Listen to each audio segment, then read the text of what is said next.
Hi, I'm Isla, from South Carolina. I have a twin sister, Priska, who may look like me, but that's it. Besides that, we are nothing alike. I'm more grounded and chill. Meanwhile, Priska's idea of fun meant all sorts of betting games, hoping to become a billionaire overnight. She skipped school almost every day just to gamble away her lunch money. And every time my parents would have to go find her and drag her home themselves. Then, of course, came the same old argument. This is the 4th time this week you've skipped classes already, Priska. You're grounded for a year and kiss your allowance goodbye. A whole year? Isn't that too harsh? She's like this because you keep spoiling her. And right on cue, it became Mom versus Dad, instead of Mom and Dad versus Priska. But this time, things escalated. Mom suddenly clenched her chest, went pale, and fainted. Mom! The doctor said Mom fainted due to a heart condition triggered by emotional stress. It's all Priska's fault. Don't look at me. Who else would I look at? You stress everyone out. It's not like I enjoy losing money every day either. I'm trying to stop, I swear. But she only got worse. Our parents' marriage grew strained because of her. But they're not the only ones affected by her bad habit. Everywhere I went, people thought I was Priska. People she owed money to. People she scammed. At school, on the streets, everywhere, almost every day. One time, I almost got stalked all the way home by someone who I'm sure Priska didn't pay back their money. Almost. Isla, what happened? The neighbor's dog is chasing after me. Had to run. I lied every time just so they wouldn't get needlessly stressed out again. But Priska always knew. You should be more careful when walking home from school. And you know all too well, huh? Why don't you stop this addiction? Can't you see how horrible this is? I've picked up another job. I'll pay them, okay? Please, don't tell Mom and Dad. I'll change, I promise. I wanted to believe it would all end soon, so I endured for a while. But sooner or later, it was always going to blow up in my face. One day after school, I noticed a car following me. Again. No doubt they're Priska's debt owners. I tried to lose them, but nothing worked. They got me just as I reached the door. Then I couldn't hide from Mom and Dad anymore. Who are you? Who am I? The man your daughter stole from. That's impossible. Isla doesn't steal. Mom, he thinks I'm Priska. They've been after me for days. What do you mean, think? You're Priska. Sir, I think there's been a mistake. In the end, Dad had to pay off Priska's debt. But one thing was clear. Her gambling habit had spiraled out of control. You not only put yourself, but our entire family in danger. I was going to pay them back, I swear. Mom and Dad shared a look of despair. Priska had crossed the line. Priska, dear, we'll have to send you away for rehab. It's for your own good. But Priska wasn't having any of it. I just wish she would accept the help instead of pushing everybody away. The next morning, I woke up to see my parents stand around Priska's empty bed. Isla, oh gosh, Priska, your sister is gone. She left a note. You all want me out of your hair? Fine. We need to find her. We've asked people to keep an eye out and let us know if they spot her anywhere. In the meantime, we'll help you build a life of your own. You don't have to worry about covering up for Priska anymore. But no matter how hard we looked, Priska was nowhere to be found. Soon enough, time flew by and I graduated high school. I got accepted into a college in Ontario, 30 hours from home. It was a fresh start for me. I looked forward to making lots of memories. Well, things got interesting, all right. Just not in the woohoo adventure way. A broody, handsome stranger was glaring at me like I owed him something. Wait, owed? Was I being mistaken for Priska again? No, it couldn't be. We were days away from home. But alas, I kept running into him. Later, I learned that his name was Luca, and everywhere I went, he was there glowering. My roommate Sally had a theory about the situation, the kind you get from watching too much anime. A secret admirer, she said, with longing looks of admiration. Cute story, huh? Yeah, no chance. No guy squinted their eyes and frowned that hard when looking at a girl he liked. I knew eventually I'd have to confront him. But before I could act, he'd already beat me to it. I was heading out for some groceries when suddenly this fancy car blocked my way. It was Luca's car. Get in. We need to talk. No thanks. I'm not in the mood to get kidnapped. Fine, I'll get out. This guy was towering over me.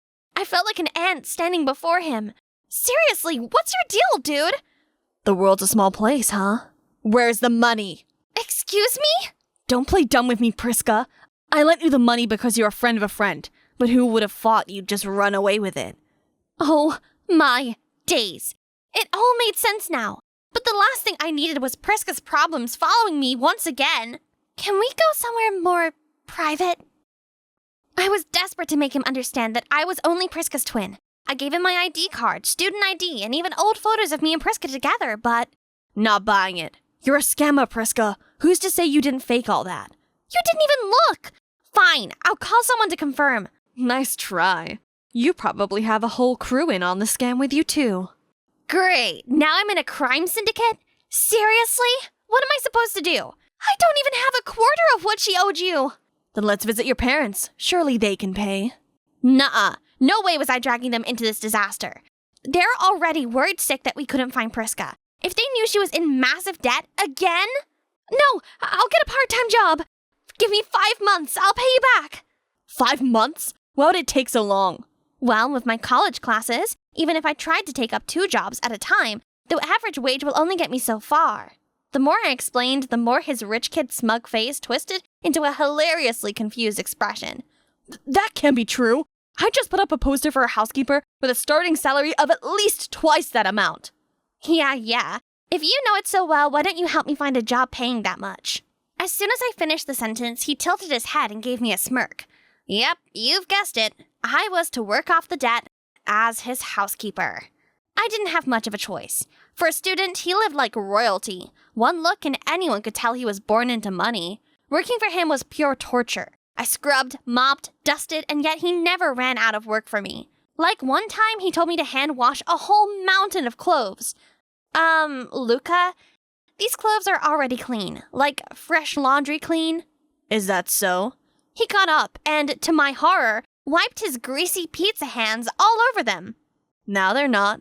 I wanted to dump the entire basket onto his smug face, but I promised myself I'd get through 3 months of this as coolly as possible.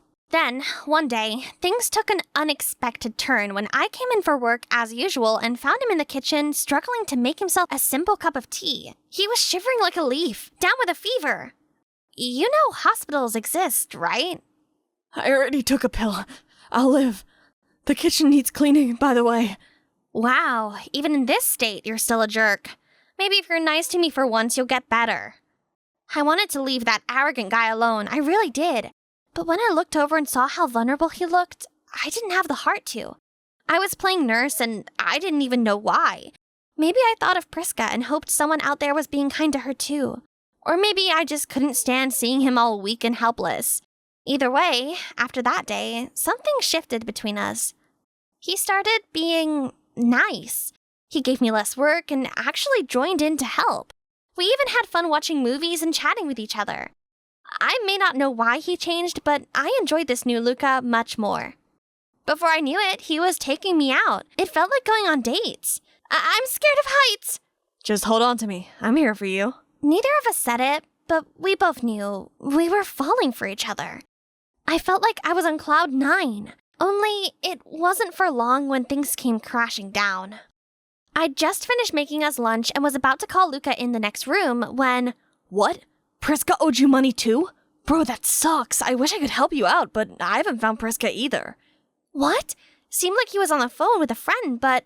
No, that's her twin, Isla. Yeah, I confirmed it. My heart dropped to my stomach. He knew? This entire time he'd already known I wasn't Priska, and he still made me work to repay her debt? I stumbled backward in disbelief and hit the wall with a thud. Luca jolted at the sound and quickly hung up the phone. Hey, I heard a thud. Are you all right? I glared at him with all my fury. His face slowly turned red in shame. Listen, So am I a joke to you or what? Of course not. It's just... Save your excuses to yourself. I quit. I stormed off. I felt used, stupid for even thinking we had something special going on. If all my troubles started with Priska, then today would be the end of it. So I changed my hair to make sure nobody would ever mistake me for Priska ever again.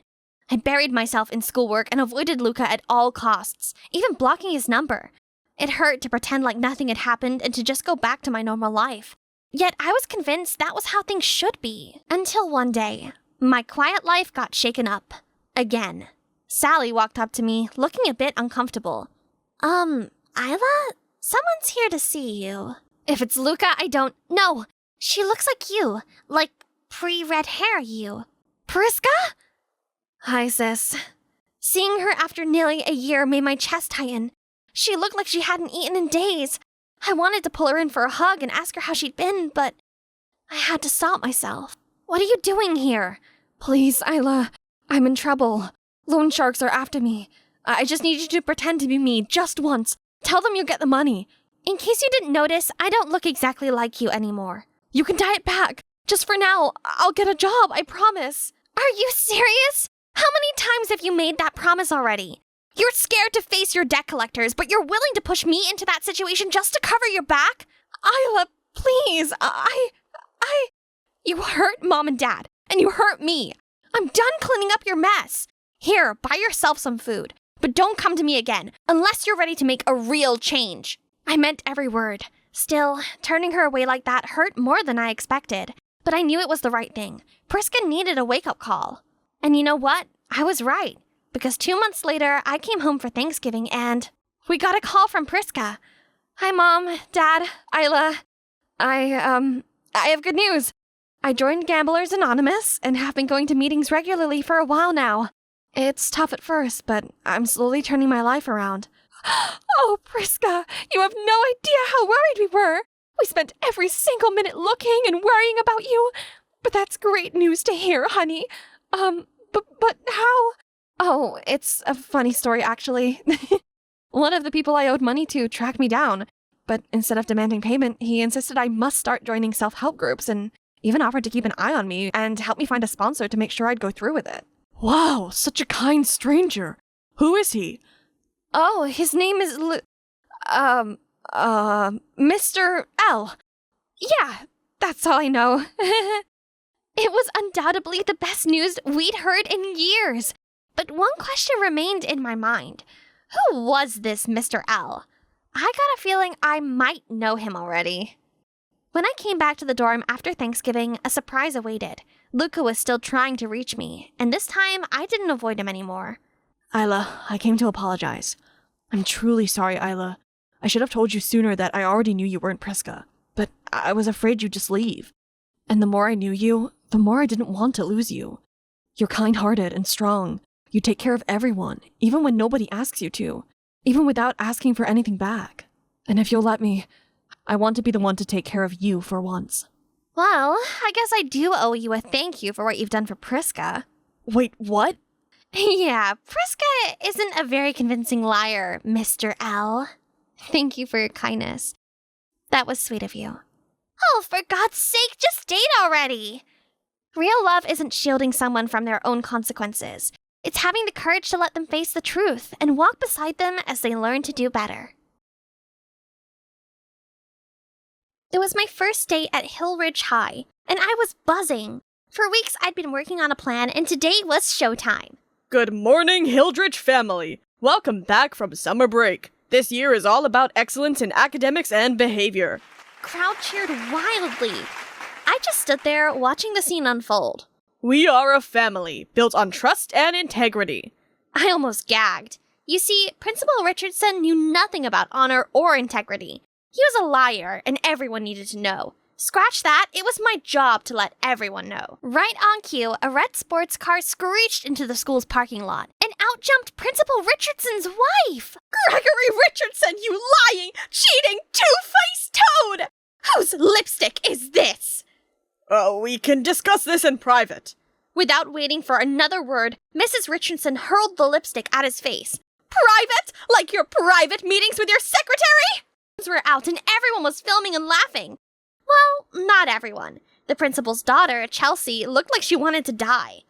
Mom, Dad, please, not here! Not in front of everyone!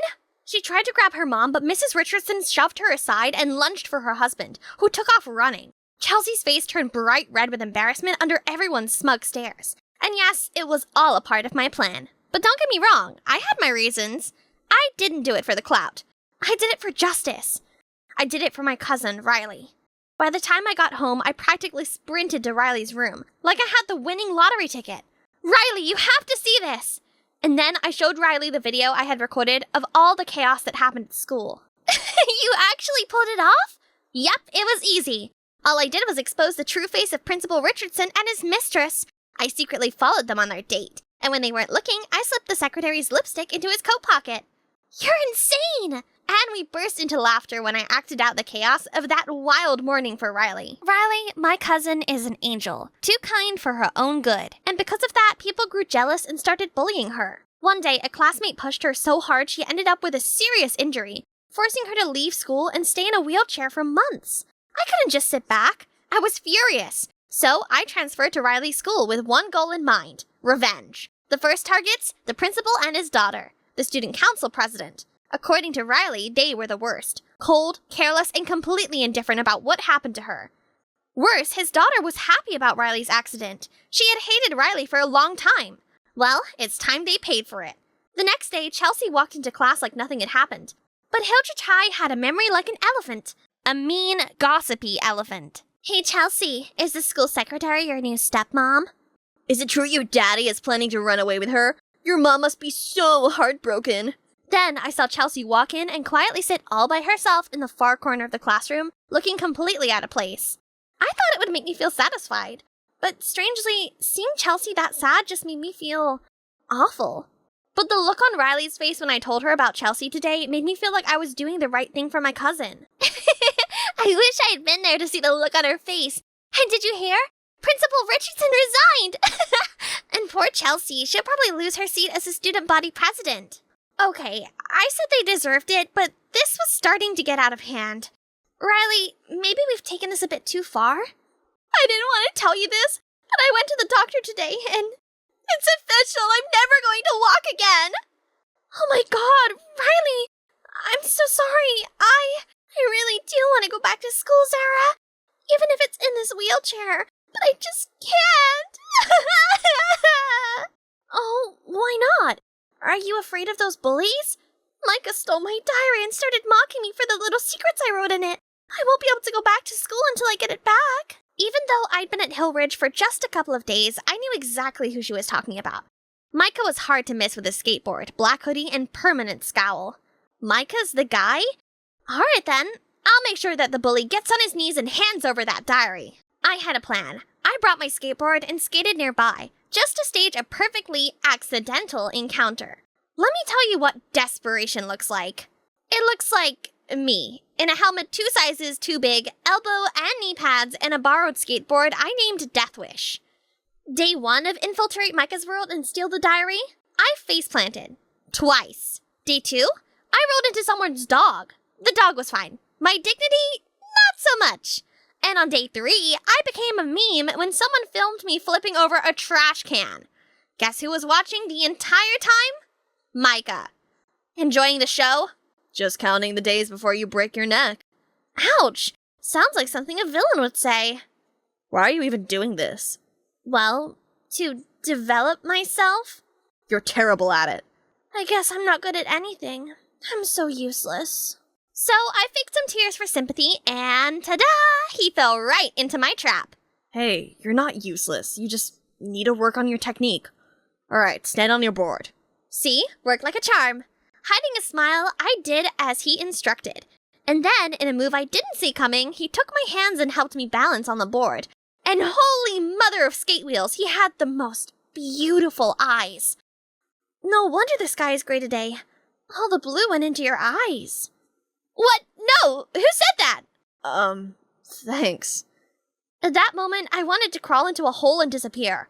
Focus, Zara! Remember the mission. Do not let his handsomeness ruin everything. Over the next few weeks, I kept falling. He kept teaching, and somehow we kept laughing. Also, the more he helped me skate, the more conflicted I felt. He was so kind. It was hard to believe he was the villain.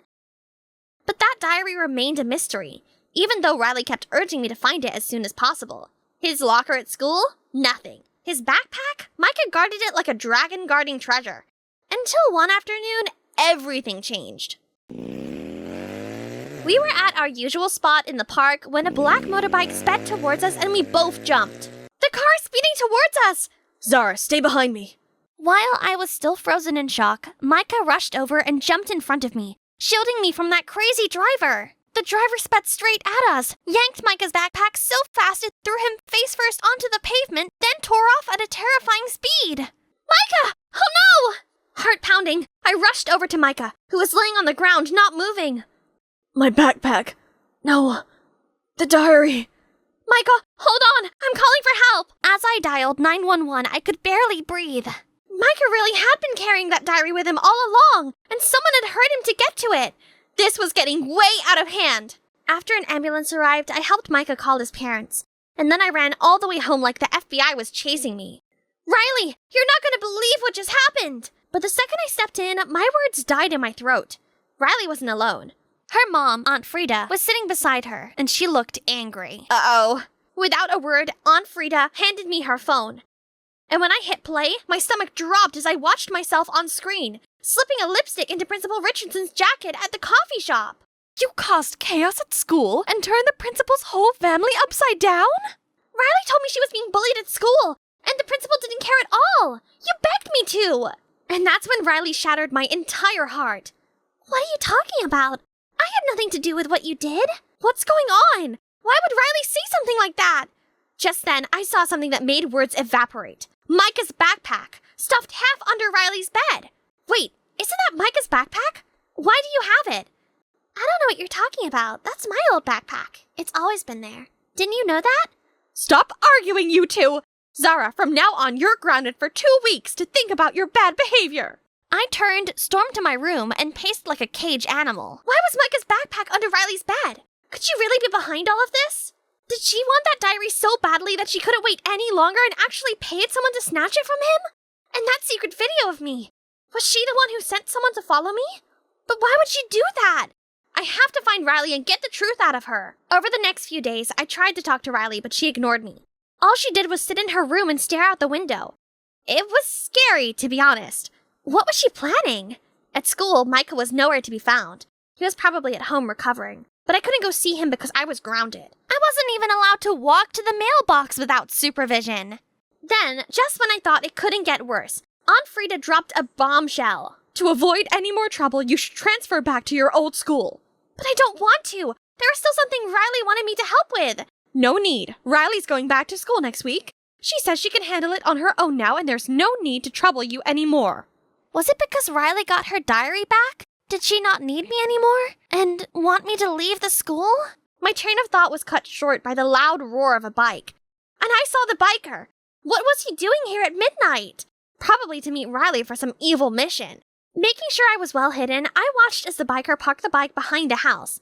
But when they took off their helmet, I got the shock of my life when I saw who it was. Riley's true colors made my skin crawl. The next morning, I went to Chelsea to get some answers. She told me Riley was known as the school's mean girl who collected secrets to control people. Riley had always tried to beat Chelsea for the student council president, but never succeeded. Chelsea said she had heard that Riley lost her diary while bullying a student and accidentally fell. Now everything made sense. I'd been a fool, a puppet dancing on Riley's strings, and the person she bullied? It had to be Micah. I walked into the school to find the whole school there, carrying welcome back banners while they waited for Riley to arrive. Riley rolled her wheelchair into the middle of the school lobby, then held up her diary with a triumphant smile.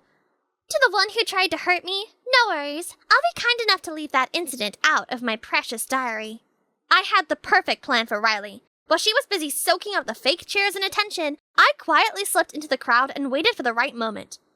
I just want to thank everyone for welcoming me back. Being in a wheelchair is not easy, but to the person who pushed me, I want you to know that I've forgiven you. Ugh, a week ago I'd have believed every word she said, but now I wanted to scream at her. As Riley continued to give her heartfelt speech, I struck. Slowly, I tied a string around a fake spider's belly and dropped it onto Riley's thigh. The second it touched her, she shrieked. Then she jumped out of her wheelchair. You heard that right. She shot to her feet and dashed across the school lobby like she was training for the Olympics. And just like that, her diary hit the floor. And I swooped in and grabbed it. Give that back! Wow, it's a miracle. Riley walks again. It was only then that Riley finally panicked, realizing she had been exposed. But how did you know? I saw you on the bike. Riley, you've been faking an injury this entire time. That's right. Remember the mystery biker? It was Riley this entire time. She was the one I saw through the window that night. So what? Give me the diary. Now. Now that I have it, I'm going to destroy it so no one can ever use what's written in here to hurt others again. And then, right in front of Riley's horrified eyes and everyone's shocked faces, I tore the diary to pieces. I run the school. Everyone does what I say. As Riley sat there in misery, everyone else quietly walked away, relieved. Suddenly, a realization struck Riley. No, that's not it. I still have the coffee shop video. I knew you'd find a way to use it against me, so I've already written an apology letter to Mr. Richardson. Actually, don't worry, Zara. I've known about my dad's affair for years. What you did helped my mom finally wake up and let go. No! I'm telling my mom! You won't get away with this! With complete indifference, I walked out of school. I thought to myself, if Riley tattled, Aunt Frida would probably ground her for sure. There was still one person I needed to see. Without a word, I went straight to our old spot. The moment Micah saw me, he lit up with a bright smile. Hey, Micah, I'm really sorry for using you, for being manipulated by Riley, and for all the hurt I caused you and everyone else. And so I filled him in on everything. And you should have seen his face when I revealed that the biker was Riley. I knew Riley was behind it all, but I didn't expect her to be so reckless. I'm really sorry. Suddenly, Micah stepped closer to me. His shadow merged with mine as he gently took my hand and smiled warmly. That tender gaze moved me deeply. And though he said nothing, I knew in his heart he had forgiven me. From that day on, we grew closer than ever.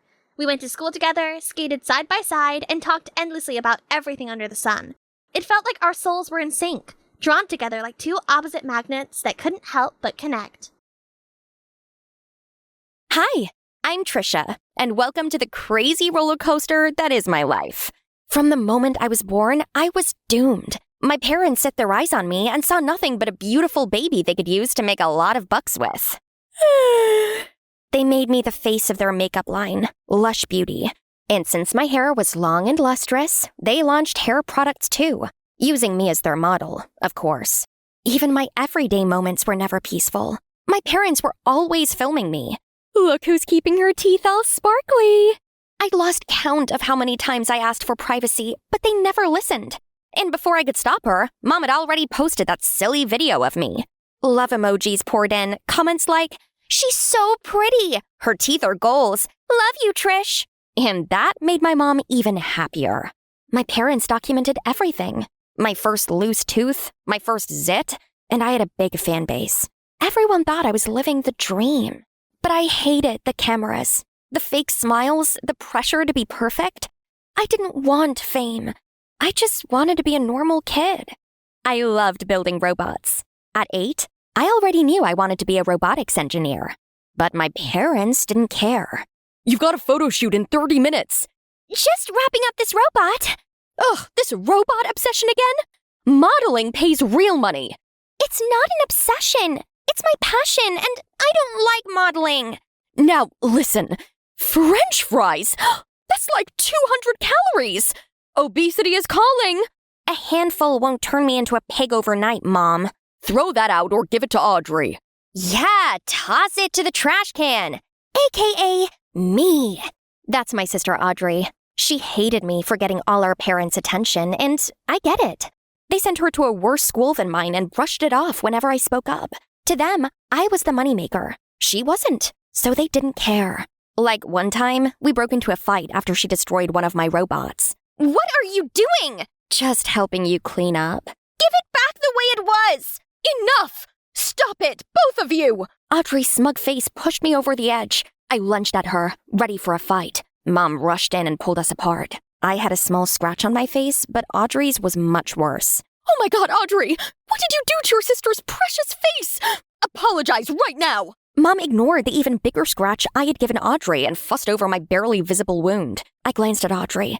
Her face was flushed, fists clenched in frustration, but she didn't fight back. After all, she started it. She deserved the punishment. But after a while, thinking about our fight and the blood still trickling from Audrey's scratch, I started to feel sorry for her. Maybe all her mean behavior was just her way of getting back at me for the unfair way our parents treated her. Audrey skipped dinner that night, and my parents didn't care. So I took some food for her, and some Band-Aids. Hey, Audrey, are you there? I'd rather choke than say sorry. I just brought food. Oh, look, it's Miss Perfect. Everyone may worship you, but I'll never bow to you. Cool, just eat. You see what my sister said about everyone worshiping me? She wasn't totally wrong. People everywhere treated me like I was Beyoncé's long-lost cousin. Young, glamorous, and always in the spotlight. Her skin! It's like melted butter! Trisha, can I take a selfie? I need a new lock screen. At first, the fame felt exciting, but before long, it started to suffocate me. I was drowning in it, and it left me drained. But there was one person immune to the Trisha charm. Daniel, a transfer student. He caught my attention from the first day I noticed we had a shared love for robotics. During his class introduction, he casually rolled up his sleeve to reveal a robotic prosthetic arm. Name's Daniel. I'm a one-armed pirate. The whole class went silent, then buzzed with whispers about the strange robotic arm and the mysterious new guy. Just kidding. It's a robotic glove I made, hoping it'll help people with paralysis, like my grandma. I want to be a robotic engineer. I was so impressed to meet a robotics nerd like me, and I wanted to be his friend. But no matter what I did, Daniel kept acting like a grumpy cat. Hey, I wasn't sure if you liked apples or pineapples, so I got both. I brought my own lunch. He was my seatmate, but completely ignored me, and that drove me crazy. I was used to attention. No one ever ignored me, except for him. I refused to back down, so I sent one of my guards on an errand. Max, I want intel on Daniel. Hobbies, allergies, everything.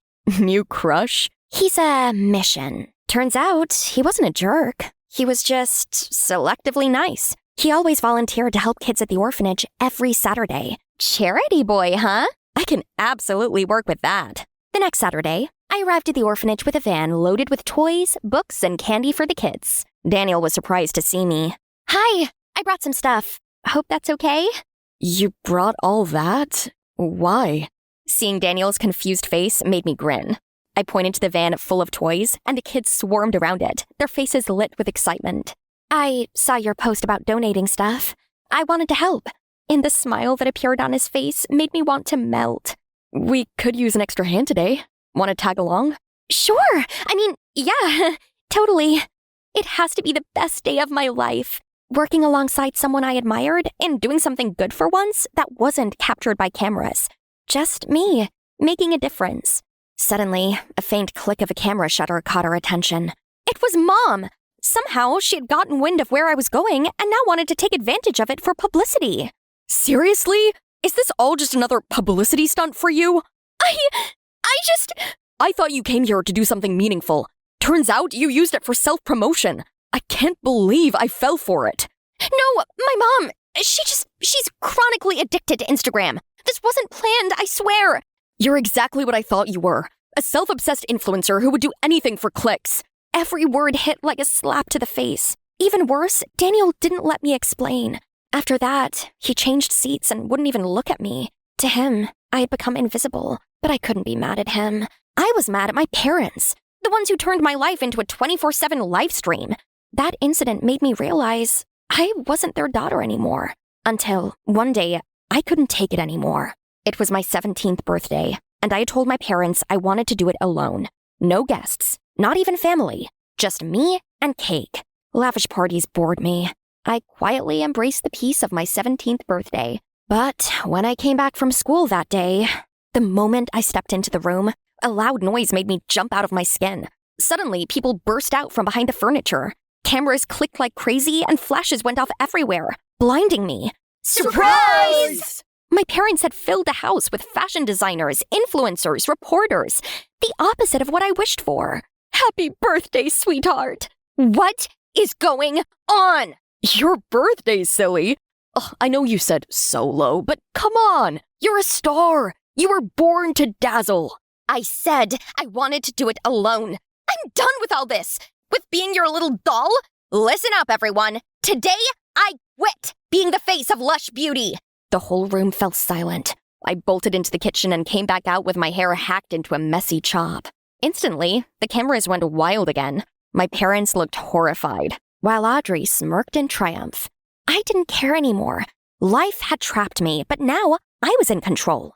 I ran away from the noisy crowd, locked myself in my room, and dyed my hair a messy shade of green. When my parents saw me the next day, they looked ready to call an ambulance.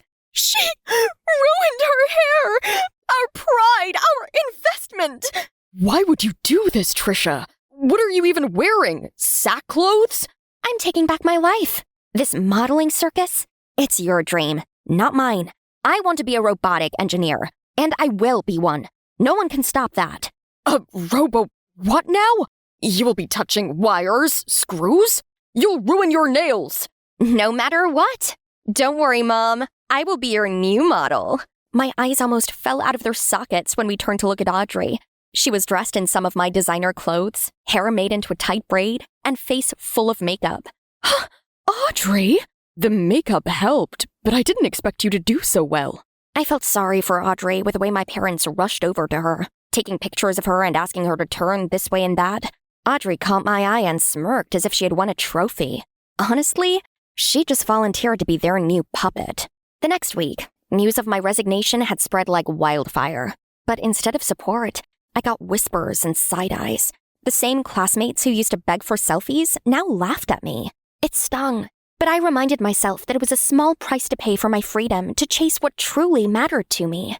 The library became my refuge, a quiet place to prepare for scholarship exams. I could afford any uni, but I wanted to prove to everyone, especially my parents, that I had the brains to earn it. One afternoon, while reaching for a robotics textbook on the top shelf, another hand stretched out at the same time. Oh, sorry, Trisha. What do you want this book for? His surprise made my blood boil. I want to chew on it. Why else? It's surprising to see you interested in... Oh, so lipstick and heels make me dumb? You don't know me, Daniel. I've loved robotics for years. When you said you wanted to be an engineer, I thought, finally, someone like me. But you just saw a shallow girl. Did you quit modeling to follow your passion? None of your business. After the way he treated me, I thought it was best to keep my distance from him. So I quit studying at the library. But studying at home had its challenges. While my mom gave me looks of contempt, Audrey made loud noises and flaunted her flashy outfits to annoy me. They're trying to get me to be jealous of being replaced by Audrey. Wow, Audrey, you're a natural. Trisha, did you see that? How did she nail that pose? I wasn't bothered by them. I kept my focus on the book in my hands, completely absorbed. Audrey, sweetie, the client loves your vibe. If you close this deal, you'll be on the cover of Teen Style. Woohoo! I bet even Trisha never had an offer like this. They really thought I'd suddenly miss the lights and cameras and overpriced designer shoes. I simply returned Audrey's smile, knowing that being too nice would only make her more annoyed. Good for you, Audrey. What they didn't realize was that I'd already had all that, and I gave it up. I was chasing something that gave me real meaning, and nothing they said could take that away from me. Finally, my efforts paid off. A few days after I wrote the scholarship exams, I got the best news ever. I got the scholarship! Full ride to Greenwood Tech! Even my parents, whom I thought would care the least, were over the moon. Oh my goodness, Trisha! I knew you were capable of this. I'm so proud of you. Your older sister's still struggling to get in. And here you are, bagging a scholarship. A complete beauty and brains? Glancing at Audrey, I noticed she was still focused on her tablet. Audrey isn't doing anything worthwhile, neither studying nor even modeling. She flopped that interview and lost one of the best gigs ever. Immediately, Audrey burst into tears and ran out of the room. Audrey, wait! Why would you say that? We're just stating facts. That was never the truth. The truth is, you only see us as pawns. The moment we're not useful, you turn cold. The jealousy from all the favoritism you showed before is what hurt her. She never even wanted to be a model. She just wanted your love. But all you ever cared about was money and fame. I didn't give them the chance to reply. I went straight to Audrey's room. I'll always be in your shadow. Huh? You'll always be the favorite. No, Audrey, you're enough. You're unique. Step into your own light. You have your own fire. Do what you want to do. Be who you want to be. I've always wanted to be a travel vlogger. See the world. I never wanted modeling or even university. So what's stopping you? You know what? I'm out. I'm leaving tomorrow. I won't even tell Mom and Dad. Just then, Mom and Dad burst in. They had been eavesdropping all along. We're sorry, Audrey. We love you just as you are. We lost our way trying to build a brand and forgot we were raising daughters. We've messed up. What can we do to be better parents? Start by letting us be who we are, not who you want us to be. I just want you to be proud of who I really am. I'm not Trisha, and she's not me. We have our own journeys. We promise. From now on, no more pushing, no more modeling unless you choose it. Audrey, please don't leave home. Please give us a chance to be just your mom and dad. I can't explain the joy I felt to finally be heard by my parents. And I even got something else to celebrate the next day. I was clearing out my locker, ready to say bye-bye to high school, when Daniel came up to me, hands behind his back like he was hiding something. I've been meaning to talk to you about everything. About what? I owe you an apology. Back at the orphanage, I misunderstood and judged your work. Does it even matter now? It does matter. I've gotten to know the real you. And Trisha, I've realized I really like you. Daniel's sudden confession made me blush. Just then, he held up a robot with a scrolling screen that read, "Will you be my prom date?" That is definitely the sweetest thing I've ever seen. You've got to teach me how to do that. Only if you agree to be my prom date. Only if you promise to listen and not run off next time. Deal. Soon after, Daniel got into the same school as me. It felt like a dream come true. Audrey and I still modeled occasionally, but only by choice. I was finally writing my own story, and it couldn't have been better. There were just 3 of us in the theater. We were absolutely enjoying the movie when suddenly Dave's mom and his sister popped up on the screen. Faye, what is this? Megan, my daughter and I will stop doing what you say. Hey guys, I'm Faye. If you're wondering what all that was, just keep watching because I'm going to tell you a truly fascinating life story. My mom was a famous actress who wished for a daughter to carry on her legacy, but when she couldn't get pregnant, she decided to adopt. First came Megan. Then, 6 years later, she brought me home, Faye. Ever since I had known, Megan was anything but an actress. Pretty, sings well, great dancer, and even acted pretty well, but only when no one was watching. The moment she stepped out in front of a crowd, she either started blabbering or completely froze up. Well, I've seen enough. Get the car. Come on down, Megan. It was clear that Mom had high hopes for Megan and worked hard to shape her into something special. But when Megan couldn't meet those expectations, the disappointment showed, and maybe it spilled onto me. She started spending less time with us, even on our birthdays. When everything around us felt distant, Megan would always make sure I still felt loved. She was the sweetest big sister anyone could ask for. Who's turning 8 today? A little birdie said, "It's a fairy." Is it you? Is it you? No, silly, you! And just like that, Megan stepped in and filled the space Mom had left behind. Soon, I was 16, all bold and talkative. At school, I was my own queen, ruling the news club at school with friends who shared my passion. All went well, until one night, Mom decided to take us to one of her late-night parties. Every time we went to those parties, we felt like outsiders. There were so many familiar faces we'd seen on TV, but no one to talk to. All we ever wanted was to just go home. I'm too sleepy. Are you? Not really. I just can't stand the noise. But hey, let's find a place for you to sleep. Mom won't even notice. We wandered off and found a small spot to rest near the drinks corner. Megan fell asleep in seconds while I was searching for a snack on the counter. Suddenly, I heard someone's voice. Poor kid. Probably snuck in for free food with someone. Wonder who let her through. Seriously, I can't believe people still do these for free food and drinks. And they were pointing at me. Unbelievable! Instead of standing up for me as her daughter, Mom sided with someone else, talking behind my back like I was a stranger. I was furious. She shouldn't have dragged Megan and me along in the first place if she was going to act like that. Fine, I'd give her one more reason not to bring us here again. Mom, you promised we could take home lots of snacks, but this was the last bag of chips. Where did you see the other bags? You should have seen the pale look on her face when the others stared at her. That should teach her. Mom immediately walked out, clearly embarrassed. I grabbed Megan and followed her. I was sure from then on, Mom wouldn't dare take us out anywhere. But I was so wrong. The very thing I feared happened. I can't believe it. Faye, the way you talked, that loud, bold act you did, commendable. truly an actor's daughter. An actor's daughter? Oh my god. From that day on, she started dragging me to auditions, acting classes, and even events I couldn't care less about. It was like I had become her new project overnight. Only then did I finally understand the pressure Megan had been under all those years. The endless expectations, the constant training. Faye, get ready, darling. You're coming to the shoot today. The producers are going to be there. This dress is nice, but it doesn't make you look perfect. Try the red one I brought you last night. Faye, did you watch how I said my lines, darling? You can always stop me at any point to learn.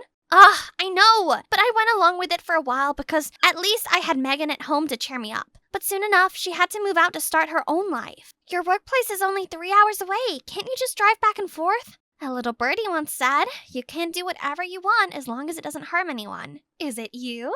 Yeah, I did say that once, but this harms me. Yep, now I was all alone, right under Mom's radar 24/7. What could be more harmful than that? I was deep in thought in the news club room, my little safe space, until duty came knocking. Did you cover the story of Dave, the poorest boy in school? That was the most expected last week, President. I don't know. That guy is new. It just doesn't feel right. But you dragged me to the cafeteria anyway, where I saw someone digging the trash cans. Is this Dave? Yes. Isn't he interesting? Let me get this on video. Stop! Just the thought of filming him like that felt horrible. I sent her away and went closer to Dave. I'm sorry, I think I just dropped something in. Dave, I know all about you. And you know what? From tomorrow, you're sitting with me at lunch. My lunch isn't great, but I can be pretty good company. Deal? He nodded and smiled. From that day on, Dave and I became inseparable. We shared lunches, stories, and laughs. In a way, Dave became my escape from the suffocating world Mom had thrown me into. Mom's Just Come With Me turned into just try acting in this little scene very soon. Even though I didn't like it, deep inside I knew it mattered to her, so I gave it a shot. And it didn't come out that bad, really. Cut! That was fun, wasn't it? I'm so proud of you, my darling. You don't know how much I've wanted this. I tried to be happy for her, but then one day something strange happened that changed everything. One day on set, Mom was getting ready inside the trailer when suddenly, Let me in! I have to find that woman!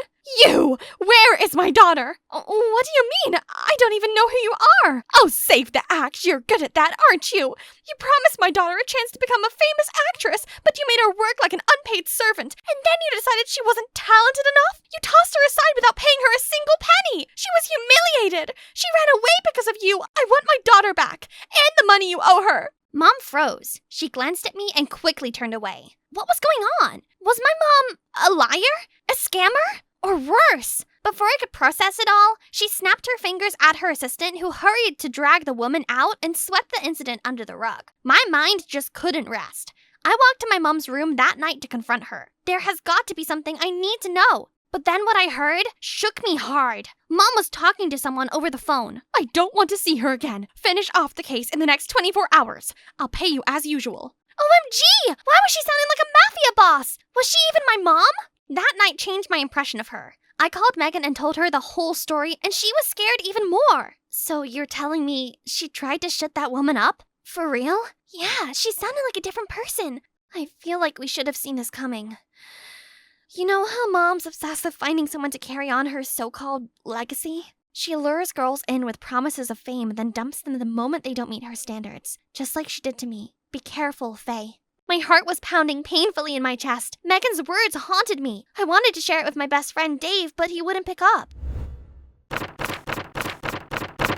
Almost a week passed. I'd been too caught up with Mom to talk to Dave. I planned to catch him at school the next morning. But then, what awaited me there was unbelievable. I went to class hoping to talk to Dave, but he wasn't there. Worried, I started asking around. Some students told me he hadn't been to school for the past few days. Apparently, he'd been looking for his sister. She had vanished after trying to make it as an actress. My stomach instantly dropped. Could it be connected to Mom?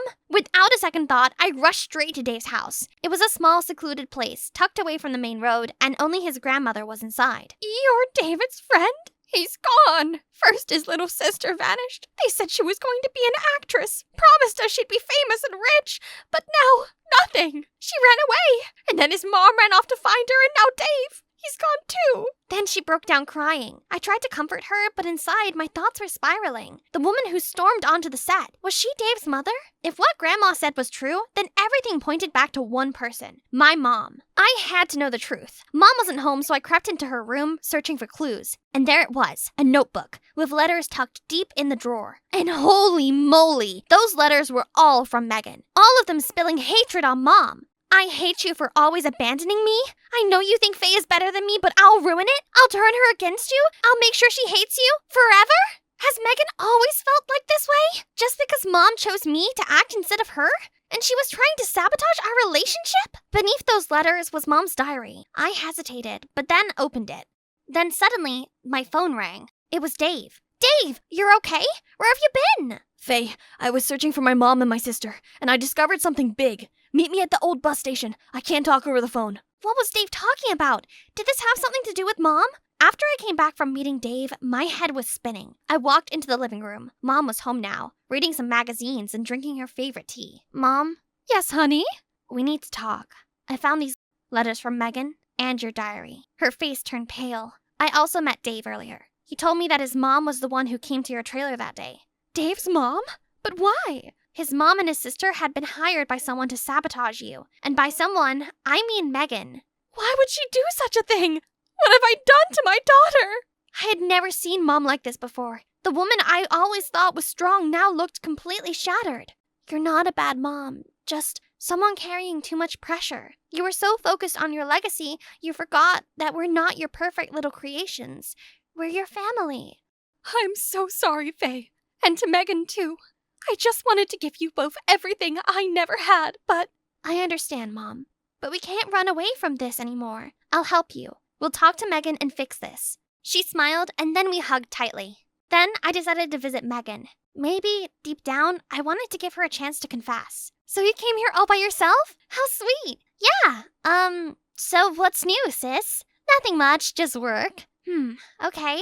But I've got some news. My friend Dave told me that his sister went missing and they're looking for her. Oh, really? Have they found her?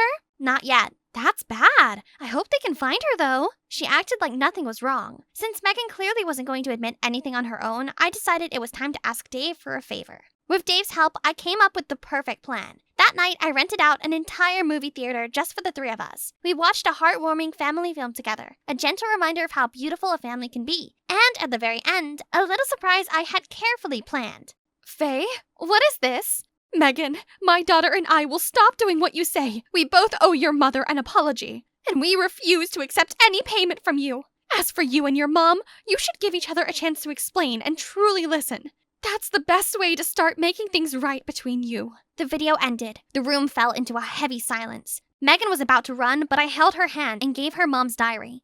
Megan, I read your letters. I know you feel like Mom chose me over you, but you never really told us how much it hurt. You should look at this first.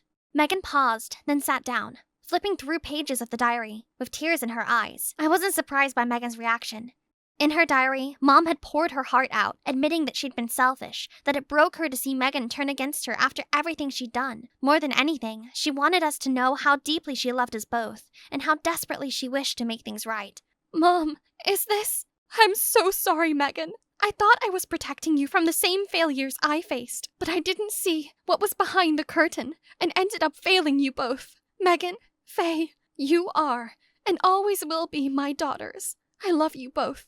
I'm sorry, Mom. And Faye, I tried to turn you against Mom because I couldn't face my own pain. It's okay, big sis. We can start over. For the first time, we truly understood each other. We can't erase the past, but we can rewrite the future as a messy, complicated, but healing family. And honestly, I wouldn't have it any other way. After that chaotic night, Dave checked in on me in the sweetest, most unexpected way. Is everything okay, Faye? Yeah, everything's all right now. Thanks, Dave. How can I pay you back? Awesome. How about a date? Just one date? You're aiming too low, mister. Hey guys, welcome to my YouTube channel, and today I'm going to show you how to draw perfect eyebrows. So, Hey everyone, I'm such a doo-doo head. get out of here! Mom, Drew is interrupting my live session! Mom, Drew is interrupting my life. Mom! Oh my god, enough with the screaming! Drew, get out! Mimi, enough scream time for the day. Turn it off. But Mom! I am too tired for this. Turn it off. Okay, guys, goodbye. Hey, guys, my name is Mimi, and my life sucks. I have 9 siblings. Yep, you heard me. 9 siblings, living in the same house and sharing my parents. My parents don't even remember to keep tabs on all of us most of the time. There are just too many kids. In all my life, I've tried to stand out. But you have no idea how hard it is to stand out when you have 9 siblings. Nothing you do is ever special enough. Like when I was 5, I got really into painting, and one day I made the most incredible painting. Mom, Dad, look what I made! Wow, that is so beautiful. Reminds me of the painting your sister made years ago. I guess we have 2 painters in the house now. What? No! My parents' half-hearted reaction only made me more determined to do something truly impressive. Then I took up dancing. Mom, look at my moves. Wow, you're such a great dancer. Is she? Check me out. Well, I stand corrected. You are both great dancers. No!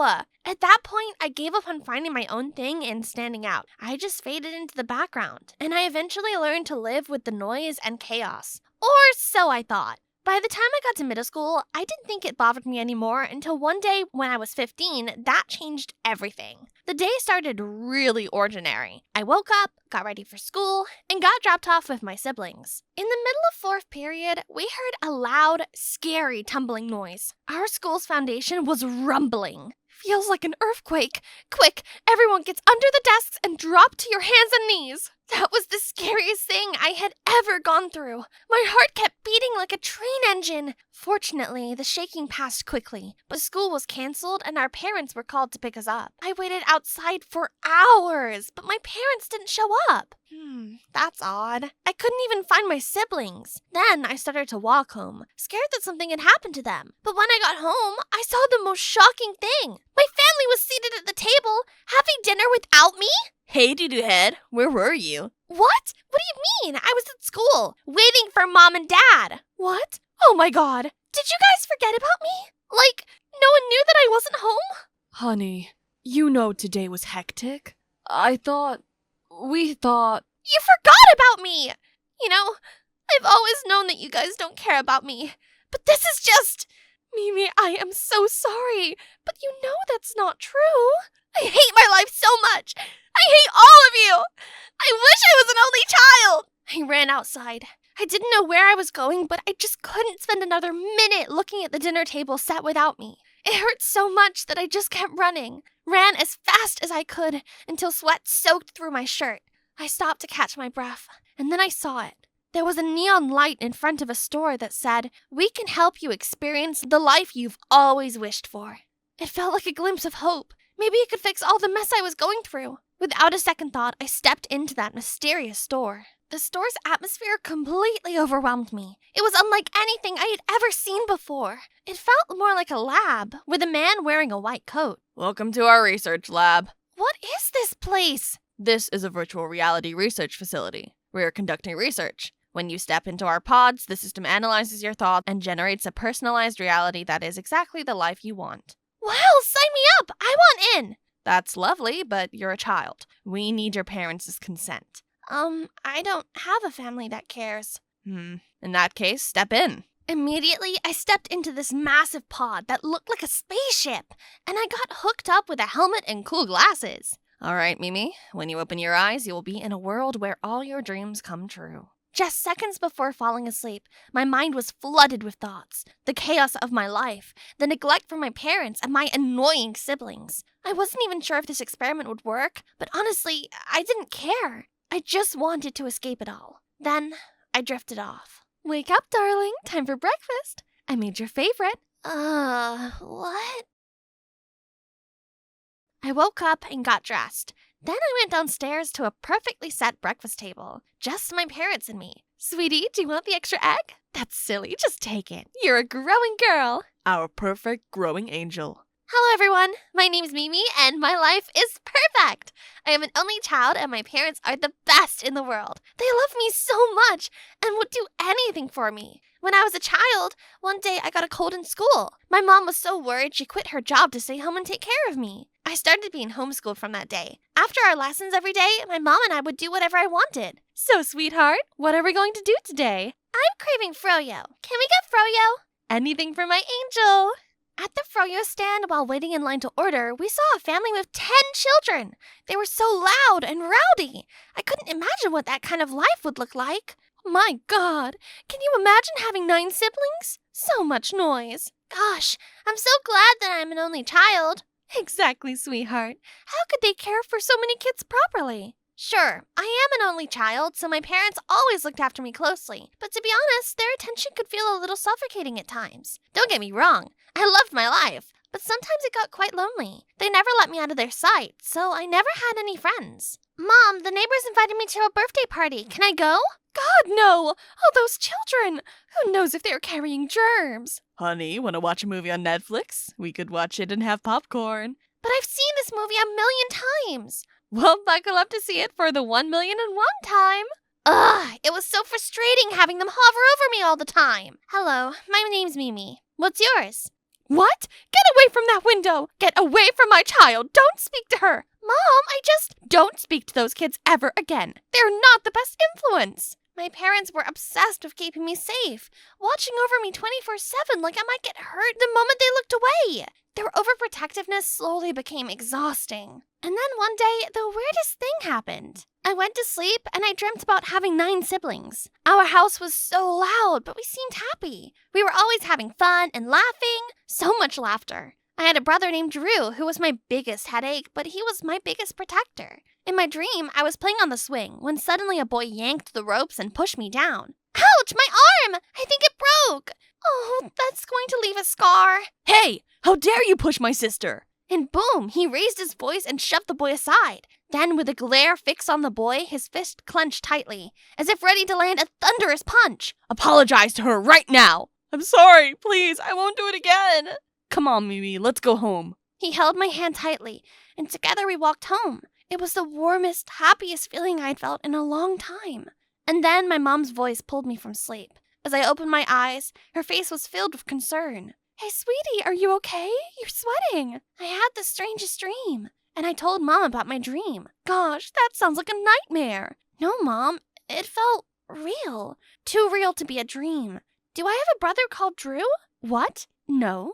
You have no siblings. After I had you, I didn't want anyone else, so I could focus on loving just you.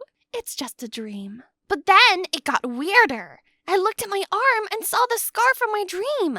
I jumped from my bed and screamed, "The scar! I got it in my dream! There was a bully and Drew and—" Stop! I don't know what you're talking about. You got that scar as a baby from a nasty fall. I think you're having a fever. I'll get you some medicine. My mom tried to make me feel like everything was fine, but nothing felt fine. I always felt incomplete. Like, reading an incomplete story.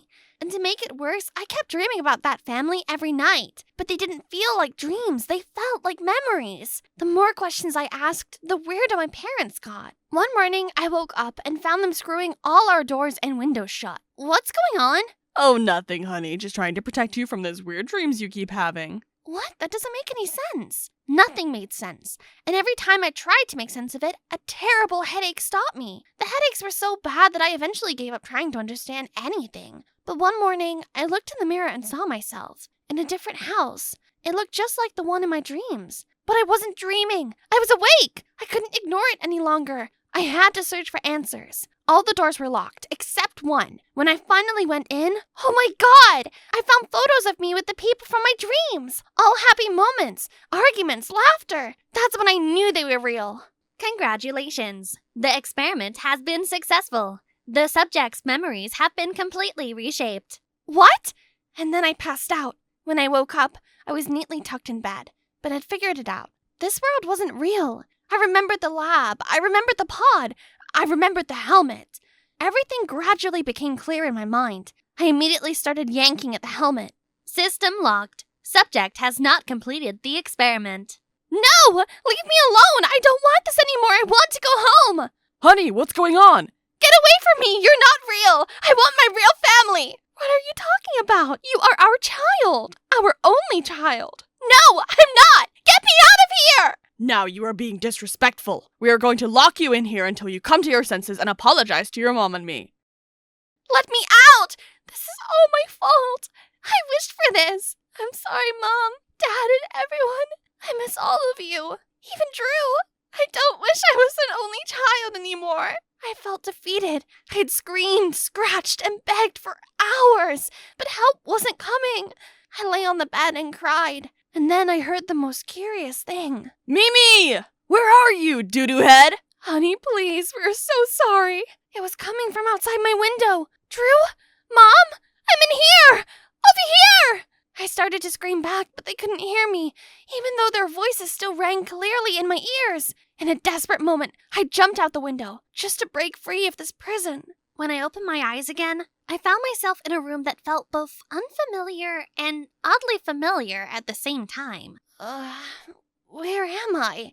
Hello, Mimi. Congratulations on completing. I didn't let that devil man complete his sentence. I ran out of there as fast as I could. I had no idea where I was going. I just knew I had to get out of there. By the time I finally came to my senses, night had already fallen. I had only been gone for a few hours, but it felt like I'd spent a lifetime trapped in that twisted nightmare.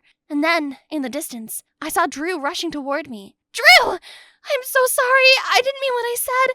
I don't hate you. I don't... I know. We're really sorry. Everyone's been looking for you. I'm so happy to see you. Come on. Let's go home. Hang on. Where were you? Everyone's been looking for you. I'll tell you later. And then, hand in hand, we happily walked home. It felt so good to have a place I could truly call home. Even if the chaos could be a little overwhelming at times, I had missed it more than I ever imagined. Hello guys, today I introduce you to my clingy little sister. And also super annoying brother. The me too! Sorry guys, life in a big family tends to be a little chaotic. And then we all burst into laughter behind the camera. Having so many siblings wasn't so bad after all. Having someone by my side is one of life's true blessings. I woke up in shock to find my face covered in bandages. My face! This can't be happening! Right, Callum? Tell me this is not happening! Right after, the doctor entered the room. Miss, unfortunately, the glass from the car window has caused extensive trauma to your skin. As the doctor continued talking, I felt myself zone out and began to panic. My face is everything! Without it, my singing career is over! Ash, it's gonna be okay. I'll help you find a way to return to the stage. I promise. Hi, I'm Ashley, and I had a dream of becoming a famous singer. I used to sing on the streets to collect a few dimes. Then one day, a handsome and polite man approached me. I'm Callum, a talent scout, and I believe with your angelic voice and rare beauty, you have the makings of a star. It was love at first sight, and not only did I gain a manager, but also a hot boyfriend. He arranged for me to perform at cafes, bars, and restaurants. It was nonstop. I enjoyed it, but I had to admit I was also, exhausted. And that's when Callum suggested that I use autotune and lip sync to save my throat. Babe, I know this ain't right, but you're burned out, and I can't bear seeing that. You know, it's not forever. I think that way you can focus on dressing up and letting people admire that gorgeous face of yours. Hearing this did make me feel sad, but Callum knew what he was talking about, so I trusted him, while the fire inside me to perform on a professional stage still burned strong. Then one day, he told me some unexpected good news. No more small gigs. The famous company Dream M Entertainment is holding auditions to find their next big star. I've taken care of everything. You just need to be 100% confident in performing. This was it. My time to shine has finally come. But then that evening, while driving home and practicing singing, I had an uncontrollable coughing fit. I lost focus of the road for a split second and didn't see the incoming car until everything went dark. And the next thing I knew, I was waking up at the hospital looking like Frankenstein and certain that my big dreams were now in shatters. After 2 months in the hospital, most of my scratches healed, but only a deep cut scar remained on my cheek. Just a few days more until the audition, and I couldn't show up looking like this. This is a once-in-a-lifetime opportunity. Can makeup cover it? Or maybe a mask? There must be something. But the doctor said I can't wear makeup until it's fully healed, as it might cause an infection. And if I went on stage in a mask, people would certainly raise questions. Then Callum's eyes suddenly darted to the photo on the shelf. Ash, here's your answer. Get your sister to be your double until your wound heals. You mean Bridget? That freak? No way! Yeah, I do have a twin sister, but we aren't close, for sure. My parents divorced when we were 7, and the courts decided I'd live with Dad and Bridget with Mom. I had a great life with Dad, as he bought me any outfit I wanted. But Bridget was a tomboy and didn't care about fashion. The last time I saw her, she was wearing all faded clothes. I guess the whole moody, loner, frown like she's constipated look was her vibe. I tried talking to her at college, but she always snubbed me. And just like that, we ended up being strangers despite being siblings. And now you say I have to grovel her for help? No! I get that you guys aren't close, but surely you can put your differences aside for this once-in-a-lifetime chance at your dream? I suppose Callum has a point, so I agreed. Only it wasn't that simple, as I didn't have Bridget's number and she refused to use social media. You know, to match her cool, unbothered vibe. Ugh. Hang on. I remember her scowling at me behind the counter at the Yo-Yo fast food once. Perhaps she still worked there? I immediately disguised myself and headed there. Oh, there she is. I started hovering around her and explained what had happened, then asked her if she'd be my double for the audition, but she didn't bother to care. Get out the way. I can't perform looking like this. Please, this is everything to me. It's none of my business. I have work to do. See, I can't just give up like this. So I ordered food and sat there and waited for her to change her mind. It was closing time already. I was about to leave when I saw Bridget and her boss quarreling with each other. My gosh! This is why it's never good to hire teenagers. I only hired you because you begged for the job. I'm sorry, sir. Darn it! Starting today, you will work without pay for 3 months. No, sir, I need money. You didn't even pay me last month. Hey, what are you doing? Go. You can work elsewhere. Don't be here with a scumbag.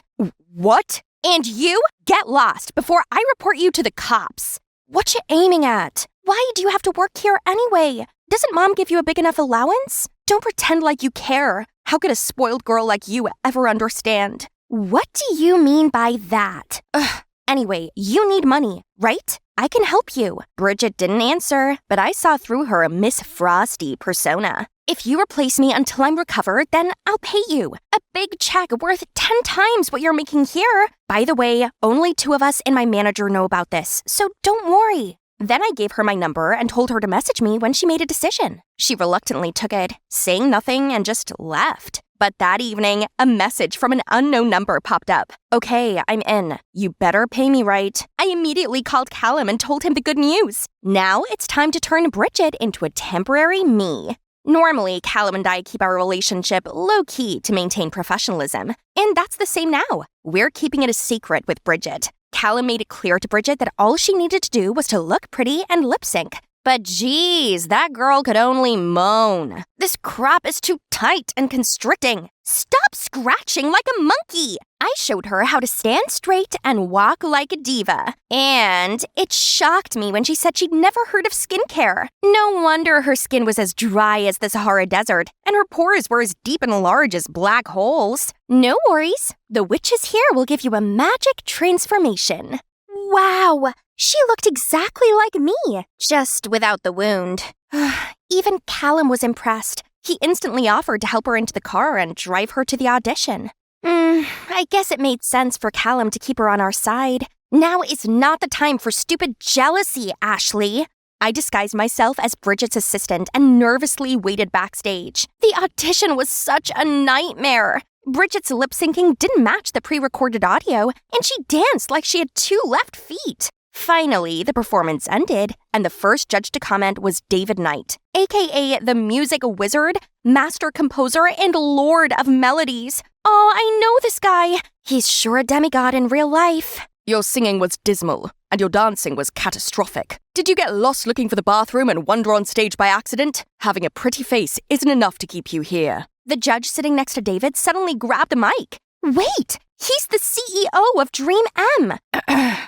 You're wrong, David. Beauty is also talent. She's a diamond in the rough, and only needs a little polishing to shine. After the show, Callum was overjoyed as he informed Bridget that she'd become a talent at Dream M and would soon become an A-lister. I was so excited too that I flung my arms around Bridget, but she coldly pushed me away. Enough for today. Since then, the 3 of us agreed that Bridget would perform on stage while I would record at the studio. The bad side was about putting up with David, the difficult judge at the audition who was in charge of my recording session. The only thing going for you is your face, so why hide it behind that mask? If you must know, I didn't have time to apply any makeup. Satisfied much? Sorry, what you say? It was too early in the day to deal with such a jerk, so I stayed silent and focused on the session. Your singing has improved significantly since the audition. It just still lacks some emotion. Thanks! My debut was just days away, but things didn't go so well. Bridget had no sense of style and appeared in the fashion column worst dress lists, shaking like a leaf on stage and jumbling her words when facing impromptu interviews. So I had to set up a crash course for Bridget, but this time I taught her simple, easy-to-remember things instead of big stuff like last time. I showed her how to pair basic outfits, how to deal with the press, and most importantly, I still guaranteed her regular pay. Ash, you've helped me a lot, and thanks. Oh my, she was so awkward. But that was sweet. I could gradually feel that we were actually sisters. Bridget, the main effort was still yours. Keep it up. Soon, the company began to promote Bridget, and her reputation skyrocketed. All the while, my relationship with Callum took a nosedive. At previous events, Callum used to pamper me and bring me my favorite foods, but now he just brought Bridget's favorites. He never left her side, and they were always having cozy chats. So one day, I decided to talk straight to him about this. Callum, I have to admit that I feel kinda uncomfortable, as you're a bit too close to Bridget. Babe, I got you. I have to pretend I'm with Bridget as everyone thinks she's you. I'm doing this for your own good, so stop overthinking. Will you do it for me? I know, but I really feel insecure since I got this scar. It's like I've lost everything. Don't worry, the scar will eventually heal. The most important thing right now is you stay calm and get through this time. Right. I suddenly forgot that I was working for a greater goal. I tried convincing myself that they were just dedicated to their work and that my wound would be healed soon, and I could go back to being me. I still go to the hospital every week for follow-up and treatment. It's faded, hasn't it? I needed to escape, so I went to the studio to sing my heart out. I was certain no one would be there at this time of night, but turned out I was wrong. Surprisingly, on seeing me, that dude didn't shoo me away. Instead, he was actually pleasant. A night owl too, huh? Start singing then. I'll give you my valuable opinions. I was shocked by this approachability, but I rolled with it. David was many things, but there was no denying he was extraordinarily talented that made huge hits. I sang, and he gave me some useful tips and pointers. I believed you'd be too haughty to listen to my guidance, but it turns out I was mistaken. Well, I found you annoying at first, but I appreciate your help and I value your feedback. It seems there's actually a nice guy behind the ogre front. Sorry, what you say? I won't say it twice. Then I started humming a few lines from a song I'd written, but didn't realize I was singing it out loud until it was too late. That song is good. Whose is it? Actually, I wrote it. No need to be mocking. No, I'm not at all. I didn't know you had a talent for songwriting. Come here, let me hear the whole song. So we sat down together, and surprisingly, our vibe matched each other perfectly. Actually, you're the first person to take my ability seriously. Sorry? Hey, stop pretending! Actually, I'm not Gradually, Bridget seemed to figure out how to act like me, and her popularity grew. She was no longer sluggish and paid more attention to her appearance. Even Callum mentioned how he could only distinguish us by my wound. From then on, Callum said Bridget could do it herself, so they went to the shows without me. This feeling is making me squirm. On the one hand, I want Bridget to do well to help me out. On the other hand, I'm also feeling a bit resentful that I was replaced so easily. I also miss the way Callum used to care about me, but I remember what he said the other day, and I know I shouldn't be acting like a child. So I tried to distract myself by doing what I love the most, singing. Everybody was packed with Bridget's show, so this world is mine. Woohoo! I was in the studio practicing my new song when suddenly David barged in. Can you explain to me why you're here whilst also performing on TV live? Why are you here? Does it even matter now? Who really are you? I begged him to keep quiet. Then I frantically took my mask off and told him everything. I mean, everything. As I was too shocked to make any excuses. This is insane. I know it isn't right, but I promised once my wound healed, everything would go back to normal. Singing is everything to me. David remained silent for a while, then blurted out, All right, if what you said is true, I will keep your secret. And one more thing. If you really like singing and songwriting, I can continue to help you. What do you say? Yes! yes! Yes, totally yes! And don't you dare lie to me. I'm not sure what I'm gonna do. Yeah, swear to God. Finally, it was the follow-up day. As the doctor finished the examination, I saw him frown. I'm sorry to inform you that the scar cut's too deep. It may fade over time, but I'm afraid it won't go completely. At least in 2 years. I broke down. This couldn't be happening. Not knowing what else to do, I decided to go and find Callum. But when I arrived at his house, I saw that he wasn't alone. Bridget and Callum were sitting together and slowly leaning for a kiss. Hi, Ashley here, a superstar in the making. At least I was until the accident happened and I was left with a scar. With a huge audition coming up, my manager boyfriend Callum persuaded me to get my twin sister, Bridget, to pose on stage as me. She took on the glitzy parts of my life while I stayed in the background and recorded at the studio with David, my grumpy but talented music producer. It was only supposed to be until my scar healed, but then the doctor told me the devastating news. The scar was here to stay. Upset, I went around to Callum's for support and saw him there with Bridget. They were leaning in to kiss. I couldn't believe my sister and my boyfriend would do this to me. So with rage swirling through me, I karate kicked open the door and barged inside to confront the conniving snakes. How could you? My boyfriend and my own sister! He's your boyfriend? I didn't know. I'm so sorry. No, you did nothing wrong. I fell for her first, Ashley. Can you blame me? She's a flawless superstar. You'd understand because you used to be her. At least until you crumbled. I was freaking hit by a car, you douchebag! But it didn't matter to him at all. That's when it hit me. Callum never loved me. I was just a tool to him. You can't trust him, Bridget. It's only a matter of time before he decides you're no use to him anymore and ditches you, just like what he's doing to me right now. And I'm going to make sure the whole world knows what a jerk he is. Callum suddenly lunged towards me, then aggressively dragged me out of the house. You think you can threaten me with that big mouth? Who's gonna believe you, huh? You're just a shadow of Bridget, a flawed, pathetic version of her, so get lost. You'll never get away with this. Just you wait and see.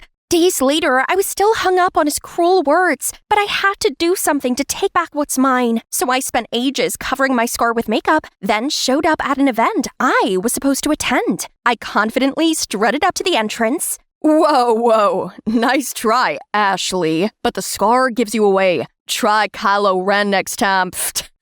That stung. Feeling hopeless, I started walking, and my feet unconsciously led me to the studio. I turned on the lights and played my previous records. Surprisingly, my singing had improved one by one. So I turned up the song volume and sang and danced along. I was busting some crazy dance moves when I suddenly heard clapping. I didn't know you've got the groove. Come to think of it, I've never seen you this happy before. You have no idea what I've been through. I felt safe around him, so before I could stop myself, I blurted out what had happened. He insisted on taking me somewhere fun to cheer me up. Turns out David's fun place is the super cool Japanese fair. We shared some huge rainbow cotton candy and lit sparklers and drew musical notes in the air. Then, as we walked past a stall with some fantastically colorful masks, I stopped dead and stared at them. Hey, I have an idea. I should start a new singing career wearing a cool mask. I mean, it's not the most original idea since Sia and Marshmallow have already done it, but I can hide my face and Callum wouldn't even notice to stop me. That's actually a great idea. Here, this one looks cute on you. Holy cow!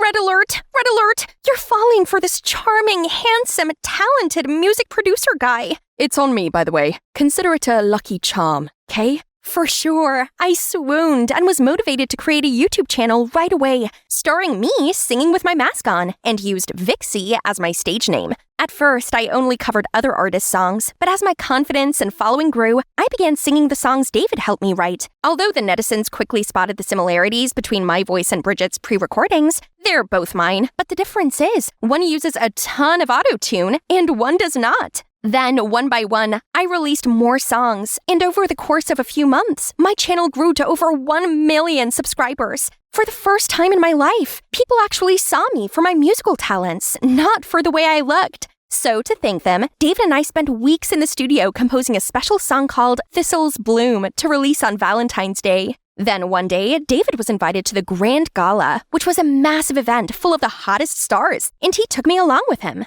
The party went off to a great start, and everyone was so complimentary about my music. I was dancing alone while David talked business with some music producer. But then, Bridget suddenly appeared and tried talking to me. "Vixie, hi! I love your look." I ignored her and went to leave, when suddenly I got this itchy feeling in my throat, and I felt my face begin to swell. I looked down and gasped when I saw pecans inside my muffin. "Oh no, I'm allergic to pecan." I ran to the toilet and took off the mask to catch my breath, when the bathroom door snapped open and in walked Bridget. "Come on, Ash, I already knew it was you."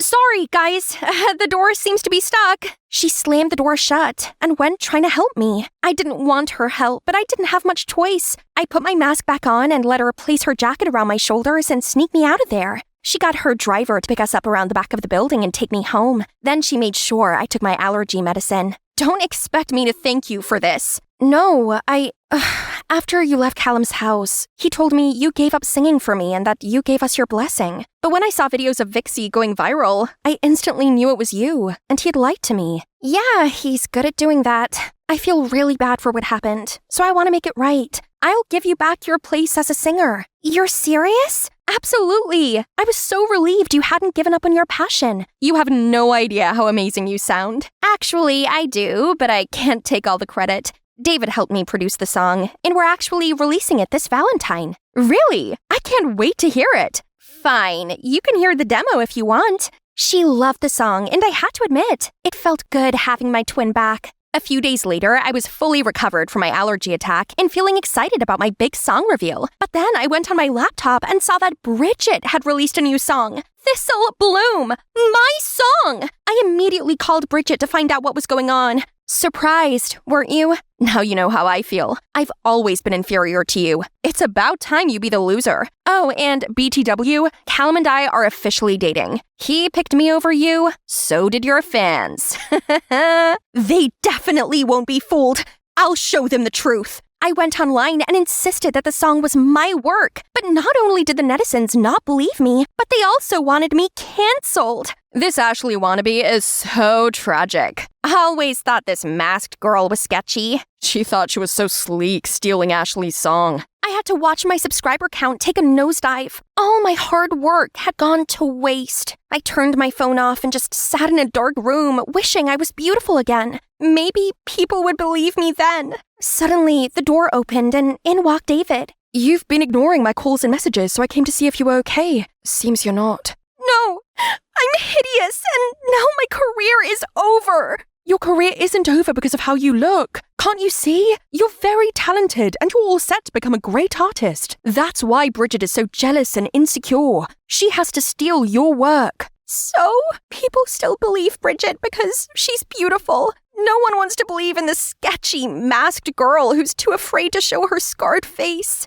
Look, I can't hear most of the words you just said, but all I know is you can't let a minor setback like this stop you from doing what you love. He then took something out of his ears. Hang on, were they hearing aids? My hearing started deteriorating when I was 15. When I told everyone I wanted to work in the music industry, they all thought I was delulu. But 5 years later, and look at me now. Of course, it was hard for me too, but I never let my disadvantage get in the way of my dream. You really did it! Sorry, what you say? Oh, that actually made a lot of sense. If David could overcome this and continue to compose and produce amazing music, then I could overcome my body image issues and become a real singer in my own right and under my name. I started by snooping around my old fan pages and found out that Bridget was going to hold a press conference for the release of her latest album and perform Thistle Bloom. I devised a plan to get there before she did, and that includes David puncturing his own car tire and getting Bridget and her team caught in traffic. On the press conference's stage, I was shaking like crazy, but as soon as I heard the audience chanting my name, I knew I could do this. I stepped on stage, and while the crowd was too stunned to react, I quickly started performing an acoustic version of Thistle Bloom,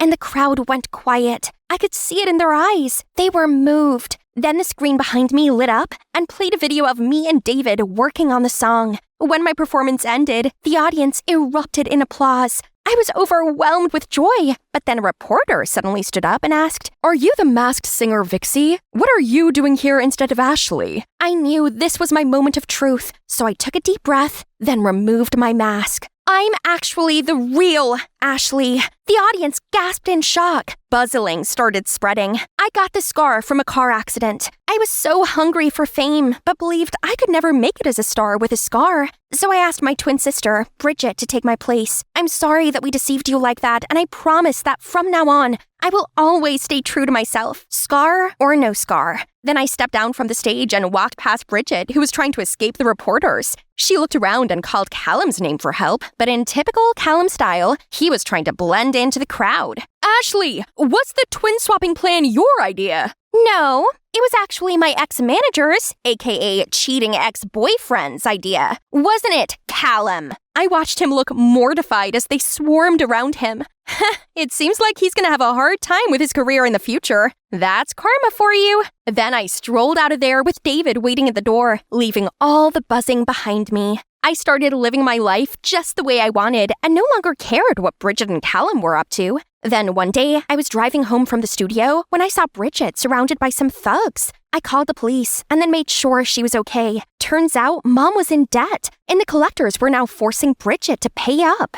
My life's a failure. I tried to be you to escape this pathetic reality, but got carried away and wanted to replace you. I don't have any excuse for my actions. Just punish me however you want. I stayed silent for a while, then eventually decided to drive her home. It made sense now. Bridget despised me because she'd spent years suffering with Mom, while I had a privileged, happy life with Dad. I felt bad for her, because after all, she's just a victim of Mom's neglect. So, I used the money Bridget had made while being me to pay off Mom's debt, and then I spoke to Dad and arranged for her to move in with us. Things aren't perfect between us, but we're getting there. She's still super shy and moody, but she's doing a lot better than she was. I learned to accept the scar on my face and became a real singer. I may not be a household name, but I guess I'm pretty famous, and also an inspiration to young girls who feel self-conscious about the way they look. And you know what? I'm happy with that. Best of all, I now have a cute, kind, loving, albeit grouchy at times, boyfriend, David. We even opened a music company that judged our clients on their talent, not their appearance. I was cuddled up next to David watching the news when the reporter said there was a groundbreaking new scar treatment available. Do you still want to remove your scar? No,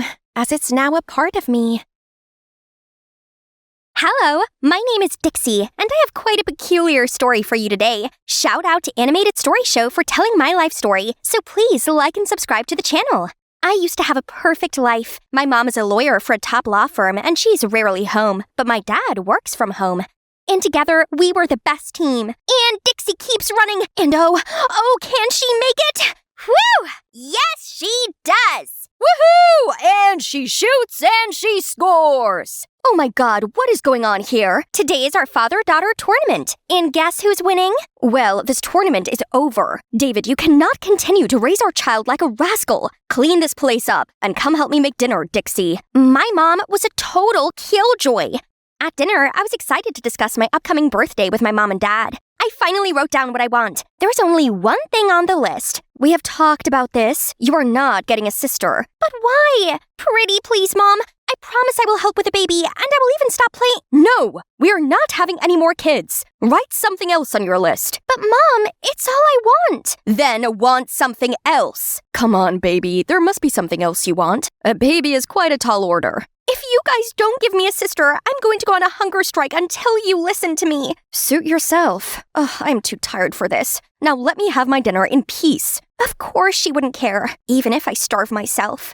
I went upstairs and screamed into my pillow. My mom was so impossible. Hey, honey, are you good? Your wife is killing me. Come on, baby, cut her some slack. Having a baby is a big deal, and it might not be a good time for your mom and me because of work and, something else. What else? Of course, work is more important to her than us. Your mom might work a lot, but trust me, she loves you. And I have the perfect gift for your birthday. It is going to be amazing and better than a crying baby. I doubt that, but we will see. A few weeks later, on the eve of my 14th birthday, everything fell apart. I was in my room when I heard commotion downstairs. It must be Dad setting up decorations. But then I heard Dad and Mom yelling at each other, so I ran downstairs to see Mom sitting in the dark. Mom, why are you sitting here alone? Where's Dad? And why didn't he do my decorations? Honey, there's no easy way to tell you this, but your dad left us. We have been having issues for a while, and I tried to keep us together, baby, believe me. I tried, but he walked away. Liar! Liar! You are lying! My dad will never do that! I will call him right now, and he will tell me that you are lying! But Mom wasn't lying. I called every day for weeks, and Dad never picked up the phone. He was really gone. I couldn't believe it. How could he leave me without a goodbye? As if things weren't bad enough, my mother walked into my room one day wearing the most ridiculous country outfit. We are moving to the countryside. What? To the countryside? Why? I figured that being here in this house might be too much. And if we are going to heal, we need a fresh start. New job, new home, new life. And it's summertime, so you have plenty of time to settle before school starts. I am not leaving. What if Dad comes back for me? He will not. I don't believe you. You're just trying to take me far away from him. Pack your things. We're leaving today. Mark my words. I will not move. I will not. But of course, Mom's way or the highway. Honey, there is something I need to tell you about this place. Where we're going is my home. It's the place I grew up. Huh? You never talk about your home, and now all of a sudden we are moving there? I know it's weird, but it's a long story. But believe me, you will understand soon. And you're finally going to meet my sister, Rose. Sister? You have a sister and never told me? God, do I really know anything about you? Oh, well, we're here.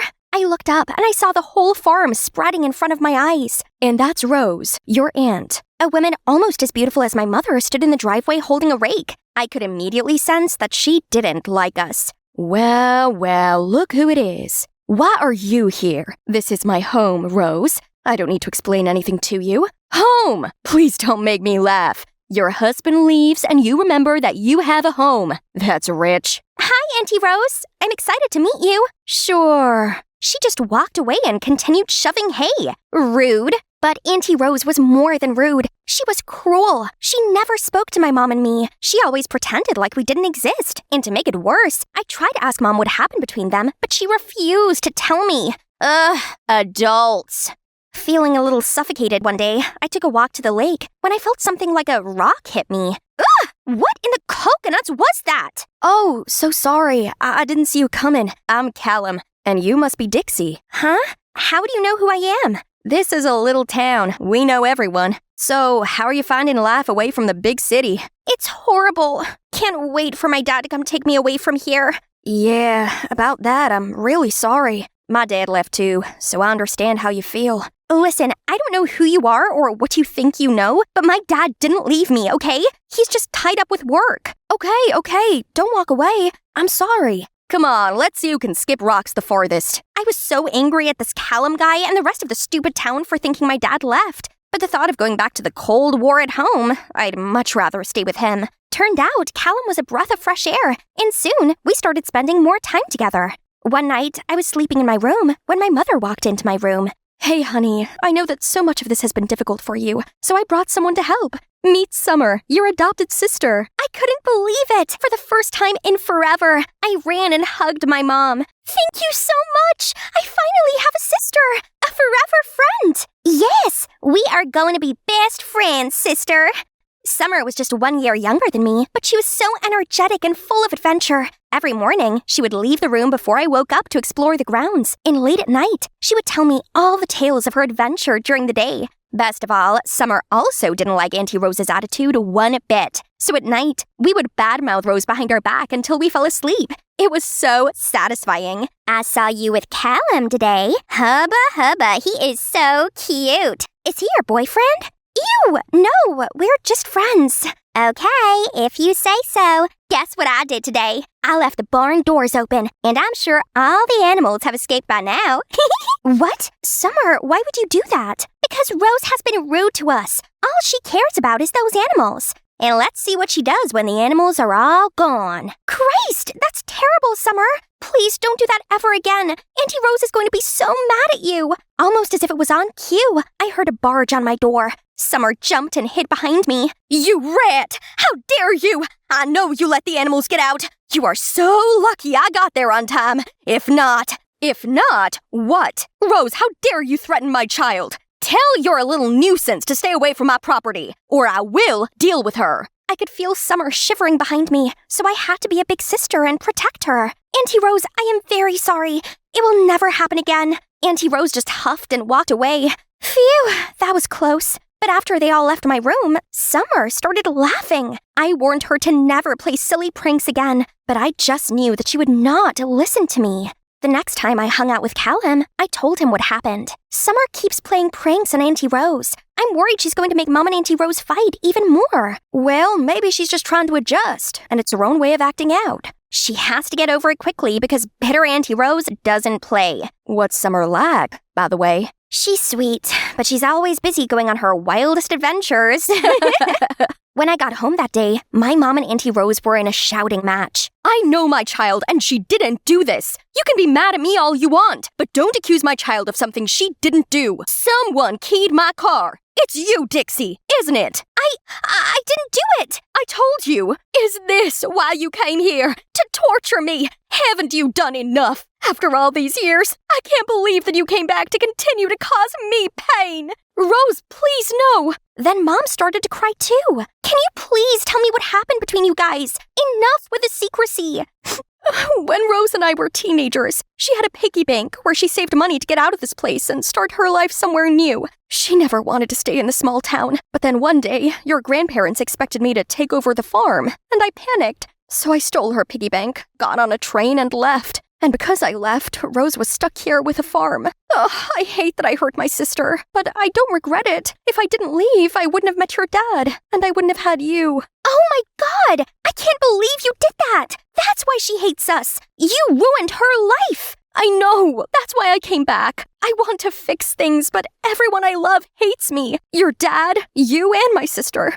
Maybe I am just a terrible person. What you did was terrible, but you are not terrible, Mom. But you have to apologize to Auntie Rose and do whatever it takes to make it up for her. I was happy Mom admitted her wrongdoing and wanted to make amends after all. So we all had a heart-to-heart conversation when Mom finally had the courage to apologize to Auntie Rose. She was still mad at first, but then... You know I resented you for many years, but because you left me with a farm, I realized how much I loved the land and eventually found my spiritual healing here. So in a way, I have to say thank you, and sorry for being mean to you.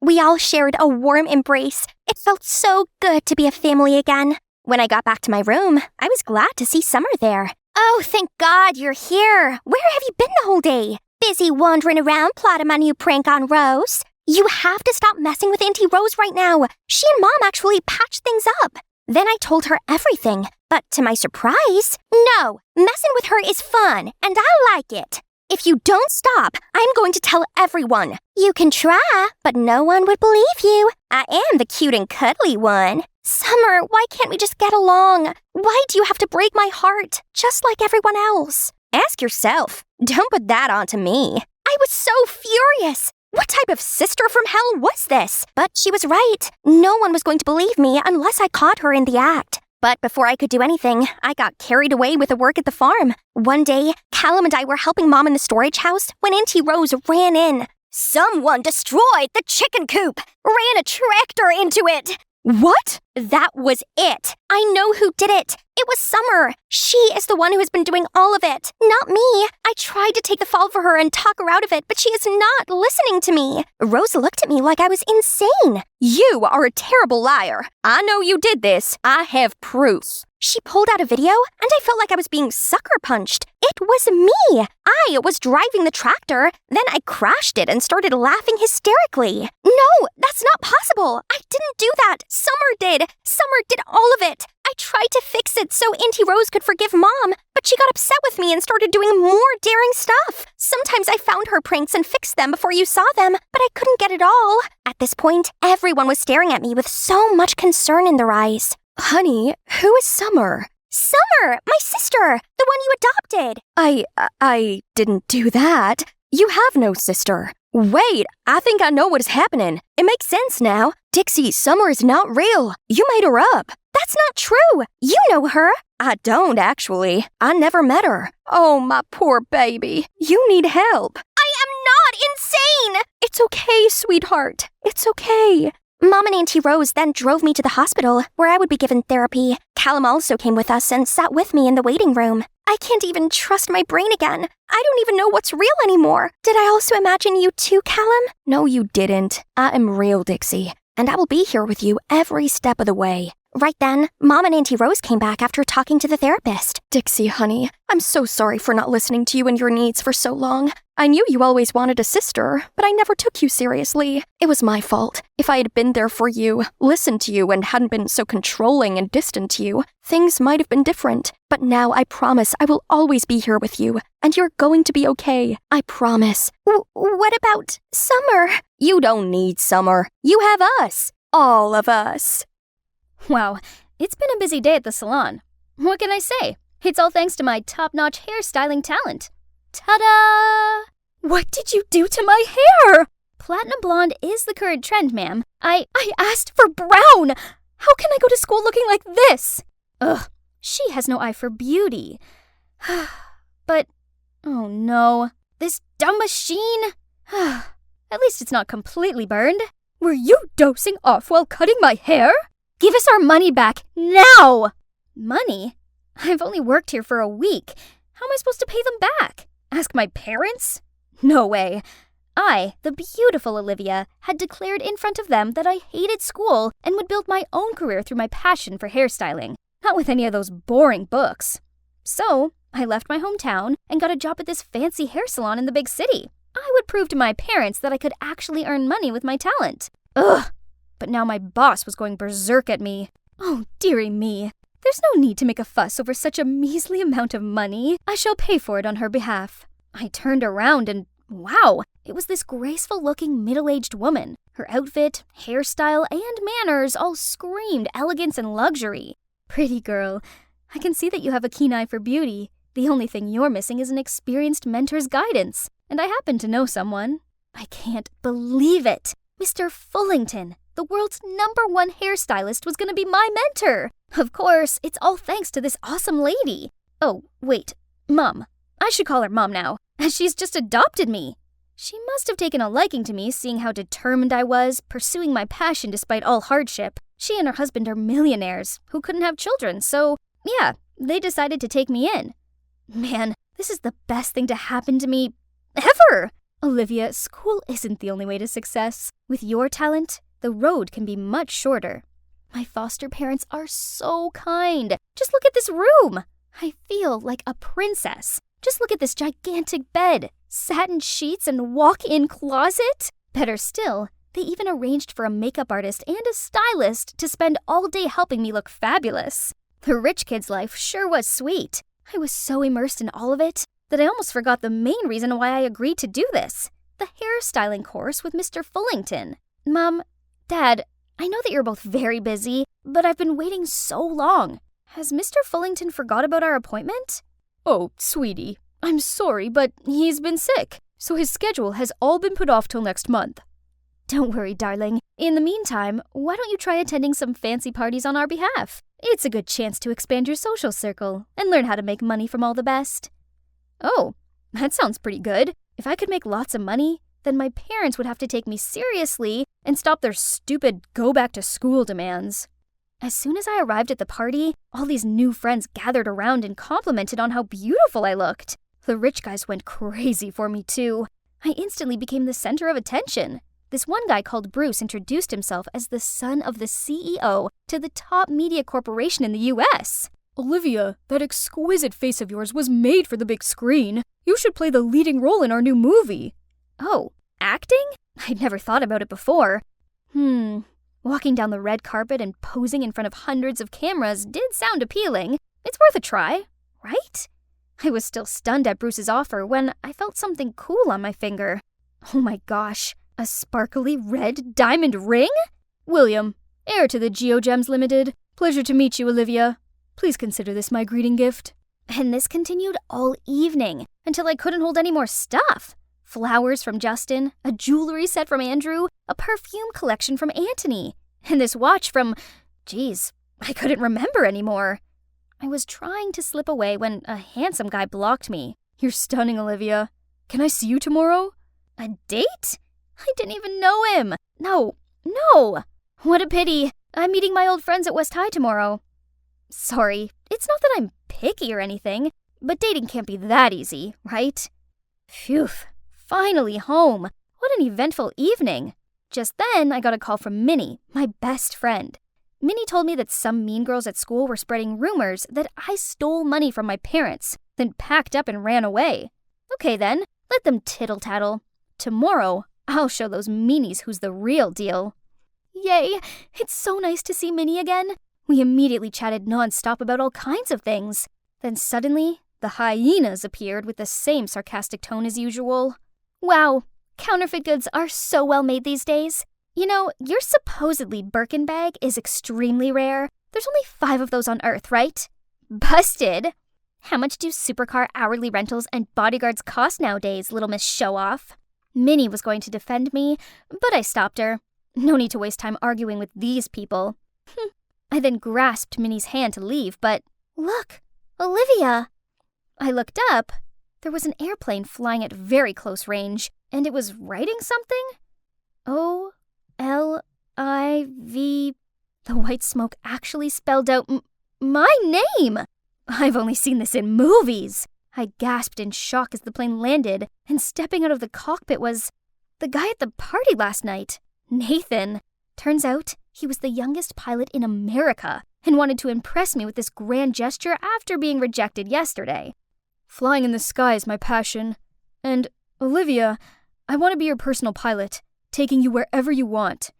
Oh my goodness, I don't know what was better.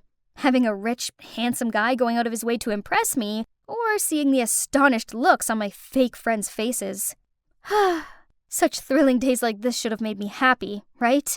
But sitting among this mountain of expensive gifts, I couldn't shake this uneasy feeling. Being the center of smitten eyes and receiving countless compliments and gifts was cool and all, but Minnie's words awakened me. Olivia, do you think they really are generous enough to give you all this without asking for anything in return? No, I shouldn't accept these pricey items. I was putting them all back in their boxes to return them when my foster mom walked in. Oh no, darling, returning gifts is considered very insulting in our society. The world of the rich is so complicated. So I listened to her and dismissed the idea of returning those presents. But I should still return the favor, right? So I agreed to meet some of them. The first person must be the one who impressed me the most, Nathan the pilot. His airplane hangar was where we had our first date. I couldn't find anything bad about Nathan, but we just didn't click. He kept on rambling about planes, which model each was, how hard it was for him to get them, blah, blah, blah, while I had no interest in any of this. The next guy, William, was even worse. He not only invited me, but also dozens of other beautiful girls. He even gave each girl a gemstone from his collection. A true player, so obviously a skip. Bruce was easier to talk to, but I soon realized that he had a problem. This set of glassware was custom made by the most skillful craftsman in Switzerland. It's yours if you like. Oh, wait, I'll have someone bring them over later. Look at this beautiful painting. Wouldn't it be perfect in your bedroom? But it's too big for you to carry home. I'll send it over later. What about my leading role in the movie you mentioned? I almost forgot. But, Olivia, acting is not as easy as you think. Besides, the entertainment industry is really toxic. Please just be my princess, okay? See?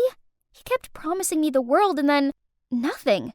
What a boastful, stingy liar.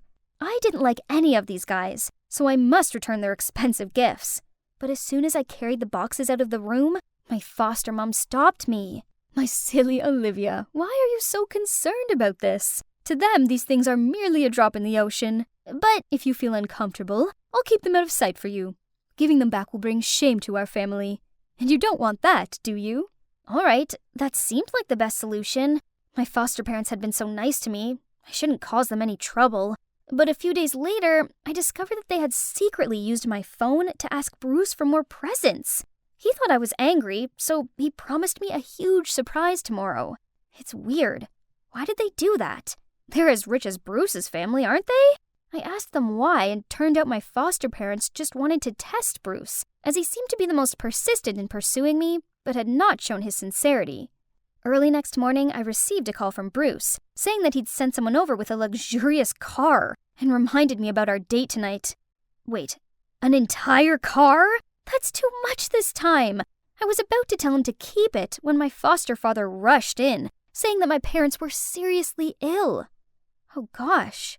I quickly hung up the phone and immediately went back to my hometown. Dear God, please protect my parents. Surprisingly, my mom opened the door looking perfectly fine, and there was Dad as healthy as can be watching TV. Thank goodness. My foster dad must have made a mistake. It's been a while since I was home, so I decided to stay the night. And as we were having some family time, I got another call from Bruce. Oh no, I forgot to cancel our date, and now he's at the mansion waiting for me. The problem was, Bruce couldn't find his sports car anywhere and kept on making a fuss about it. I tried calling my foster parents to resolve this, but I couldn't contact them the whole evening. The morning after, I returned to the mansion to find strangers going in and out. What are you all doing? Hi, we're moving in. Great to meet you, neighbor. It's such a catch to find a good place like this up for rent at reasonable prices, right in the local newspaper. Am I right? For rent? No. What on earth is going on? I rushed into my foster parents' bedroom, but it was empty.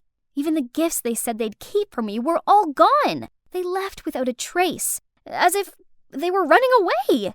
What? Did your partners in crime leave you? Now don't you dare deny it, you fraud! What did he say? Partners in crime? Fraud? I tried explaining to him how I wanted to return all the gifts I received, but he wouldn't believe me. He threatened to call the cops if he didn't get his car back. Oh no. No way that's gonna happen. All I could do was beg Bruce to give me some time. This is the home of our town's famous sheriff. He's the only person who could help me, but all I got was, I'm sorry, but I'm retired. You're gonna have to ask someone else. what to do now? I was freaking out when, out of nowhere, No need for my dad. This is a piece of cake. I can give you a hand. I turned around to see a guy leaning on the door with a cold, arrogant look, and his arms crossed. Who is this guy? Can he really help me? We'll see. Wow, Alan really took the risk and invested a lot in this. A sports car, a mansion, expensive trips, and even this huge event. I have to admit, he looks quite handsome being all dressed up. Oh, I forgot to tell you, Alan, yep, the sheriff's son, is playing the rich heir of a big corporation chasing after a beautiful young lady, which is me. However, I didn't expect things would turn out so real. Alan's pursuit of me even made it on the local news. You guys must be curious how someone who's not a millionaire did this. Well, Alan convinced Bruce to fund our plan. He was hesitant at first, but he soon realized that this was the only way to catch the frauds and get his stuff back. So, reluctantly, he agreed. Alan is indeed a genius, and his well-thought-out strategy quickly got the fish hooked. We were making headlines everywhere, and I finally received a text from my so-called foster mom. At first, she was just asking how I was doing, and talked about how busy they were with overseas projects. Until today. Olivia, how's it going with that mysterious millionaire boyfriend of yours? He seems willing to give you anything. So you will consider him, won't you, darling?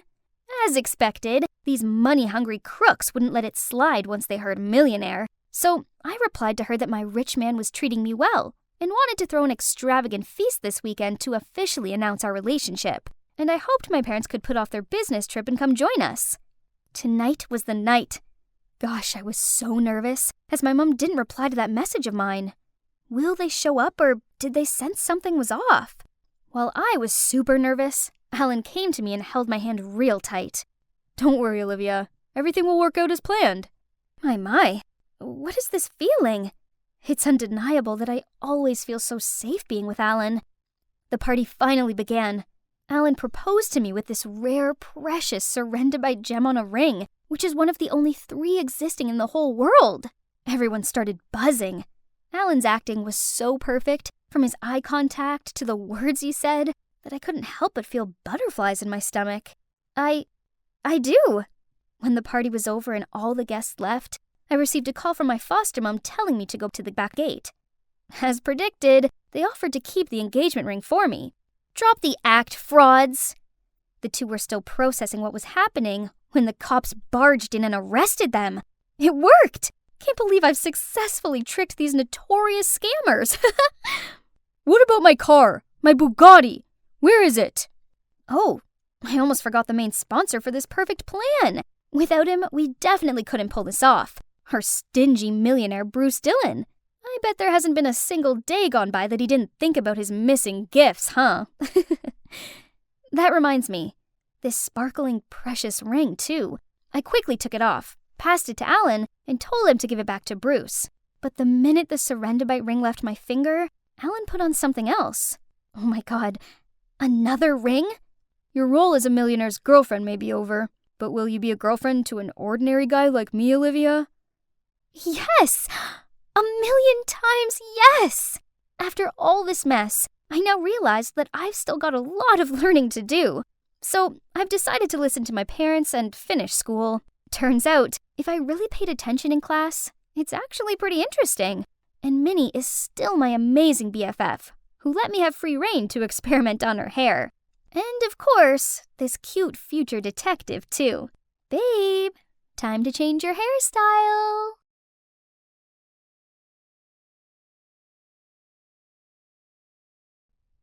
I walked into the cafeteria and gulped. The only free seat was next to Joanna, one of the weirdest girls in school. She was always sitting alone, and usually I'd avoid her because people said she didn't speak much and was totally shy. But somehow, I felt kinda sorry for her. I mean, how bad could it be? Well, famous last words. It was bad. I sat down with a smile, but she just glared at me and grunted, "Go on then. Throw me your worst insult." I was confused and said, "Oh, no, I just wanted to sit here and say hi. Are you okay?" Suddenly, Joanna started speaking at 1,000,000 miles per hour, telling me that of course she wasn't okay and that she had to see a therapist every day. Then she showed me all the pills she had to take and said she had crippling anxiety. I was shocked. Overwhelmed with TMI, I felt uncomfortable and thought of leaving, but then she grabbed my hand and said, "We're friends now, right? I've never had a friend in my life before. You're the first person I've really been able to open up to. Not even my parents know how hard it is for me." Whoa, I couldn't leave her now. I patted on her shoulder and told her I'd happily be her friend. I mean, it would just be spending some lunch together or grabbing a coffee at most. It'd be fine. However, Joanna's interpretation of a friend was slightly different from mine. 3 days later, I got back from the library quite late, so I went straight to my room as usual and started changing, only to find Joanna right behind me as I turned around. I almost woke up the whole building with a scream of fright. "Oh, hey, Rumi," she said with a big grin. What? This was insane. Rumi? What do you mean? But she just laughed and said she'd felt very lonely in her dorm on her own, and seeing as I had a double room, she'd asked the dorm supervisor if she could move in with me. I guess it wasn't so bad. I mean, I got lonely too sometimes. So that night, we stayed up super late chatting. And to be honest, it was actually nice to have a roomie. We became quite close, and a few nights later, we were having a movie night. Joanna turned to me and said, "Carrie, there's something I need to tell you." Oh no, surely there wasn't any more disturbing things left. How did this girl cope? But then she started blushing and said, "I have a crush on someone. His name is Mitch." Oh gosh, I knew exactly who she was talking about. "Joanna, he's bad news. He's a total womanizer. You're way too good for him." At least, that's what I said, but what I meant was that he was only into popular girls. He'd never go for a girl like Joanna. Joanna didn't take it well. "You're jealous, aren't you? I bet you have a crush on him too." "Well, I confessed, so he's mine." "Huh, you're welcome to him. I never fancy someone like Mitch. I'm not that kind of girl." Joanna then said she'd prove to me that she could win him over.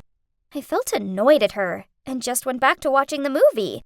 For a second there, it felt like my life had way more drama than ever before, and I started regretting ever sitting at her table that day. Little did I know, it was just the beginning. A week later, I was hit in the face by a huge surprise. Joanna and Mitch started dating.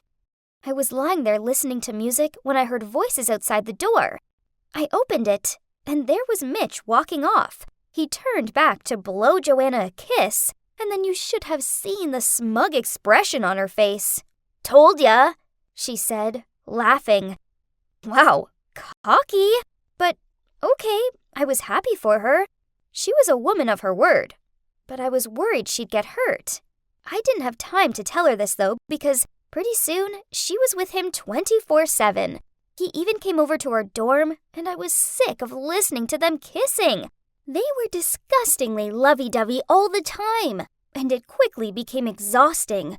On Valentine's Day, he sent 100 balloons to our dorm, and I couldn't even get through the door. Could he be any more over the top? It wasn't even that romantic. But Joanna was smitten. It was painful to watch. But not as painful as seeing Mitch walking along the street holding some other girl's hand. I froze. This couldn't be. I quickly texted Joanna asking her how things were going between her and Mitch. She replied immediately saying, "All good, why?" So I told her what I'd seen, but I got no reply. I rushed back to our dorm and asked her why she was ignoring me and if she was okay. But she just started shouting at me, saying I was trying to ruin her relationship because I was jealous. Clearly, she didn't believe me. I told her I was telling the truth, but she just got up and left, slamming the door behind her. Things got really awkward after that. She ignored me in the dorm, ignored me in class, and wouldn't reply to any of my texts. And she still brought Mitch back to our room and kissed him in front of me. Eventually, I couldn't take it anymore and asked her to move out. But I didn't expect what would happen next. Joanna lost it. She started shouting, "What's your problem? For the first time in my life, I'm happy and someone loves me. And there you are, trying to ruin this for me. And now you want to kick me out? It's not my fault you're single, Carrie. Maybe if you stopped being so jealous for a second, someone would like you back." I couldn't believe her. I wanted to scream. She was the worst. And the next morning, it got even worse. I was sitting with some friends before class started when suddenly Joanna walked in and burst into tears. People ran over to her and asked if she was okay, and that's when my blood ran cold. She started saying how I'd been bad-mouthing her boyfriend, and now I wanted to kick her out of our dorm. And then I heard my voice. I looked over, and she had her phone out and was playing a recording of our argument. Of course, she'd edited it to make me sound like the bad guy. Even my friends looked shocked, and Joanna told them all how I was a two-faced, good-for-nothing kind of girl and that I loved to gossip about everyone behind their backs. I tried to explain to everyone that Joanna was lying and that she was just angry, but everyone looked at me in shock. It was like they believed her. I was stunned. The next day, I noticed Joanna showing my friends some photos on her phone. They were screenshots of texts from me, but she'd edited them to create a total monster out of me. One time, Joanna had messaged me laughing about how my friend Valerie had the worst hairstyle ever, and I joked that she must have cut it by herself. And there was the message where Joanna talked about how Mitch said his ex, Anna, who was also our class president, must have been flirting with the economics teacher to get good grades. And I said, "Has Anna sunk that low? Not only having an affair with a married man, but basically committing academic fraud? I don't think she would do that, though." But of course, Joanna had cropped out the last sentence, and she didn't show her parts in the conversation either. By that way, I looked like the worst friend ever. I tried to tell them what Joanna was doing, but they were too hurt to believe me. But that's not all. You see, Joanna had sent these messages to the whole school. For the rest of the day, people were coming up to me and telling me I was nothing but a mean girl. And then at lunch, I went to sit in my usual spot with my friends, and suddenly they all jumped up and left me there alone. I could hear everyone whispering about me. And then the most popular girl, Amy, came over to me and said I was a disappointment to this college, and I didn't even deserve to be here. I couldn't hold back my tears, so I rushed back to my dorm. But standing there with her arms folded, blocking the door, was the dorm supervisor. She said that she'd received reports about my behavior and that I had 1 week to move out of the dorm. I didn't understand. What had I done? Apparently, people had told her I wanted to get her fired. And then I remembered Joanna saying those exact words and asked me how she could report to the manager. So I'd sent her a text explaining how to report her. Oh my gosh, she'd even used that against me? This was too much. I went to find Joanna. I was furious. She was ruining my life. When I got to class, I planned to show everyone our full chat conversations, unedited. But I didn't get the chance because Joanna was sobbing hysterically, and everyone was comforting her. She was saying how living with me was torture, and that she had to take medication to deal with me. Enough! How dare you! I screamed. Why are you doing this to me? What did I ever do to you? Joanna, of course, started crying even louder, and everyone stared at me like they wanted to kill me. I walked out of there feeling completely empty. I'd lost my friends, my dorm, my reputation, and every last bit of dignity, all because of that snake. I still didn't know what I'd done wrong. The more I tried to understand it, the more everyone defended Joanna. It was useless. No one listened to me. Eventually, I ignored them all, moved out of the dorm, and acted like Joanna didn't exist. Fortunately, I made some new friends that loved and trusted me and never twisted my words. As for gossiping about me that everyone else still did, I learned to block it out. And then about 4 months later, I got an email from Joanna. I was shocked. She said, "Carrie, I'm sorry. You were right all along. Mitch was cheating on me, and I should have listened to you. Please forgive me. I'm begging you.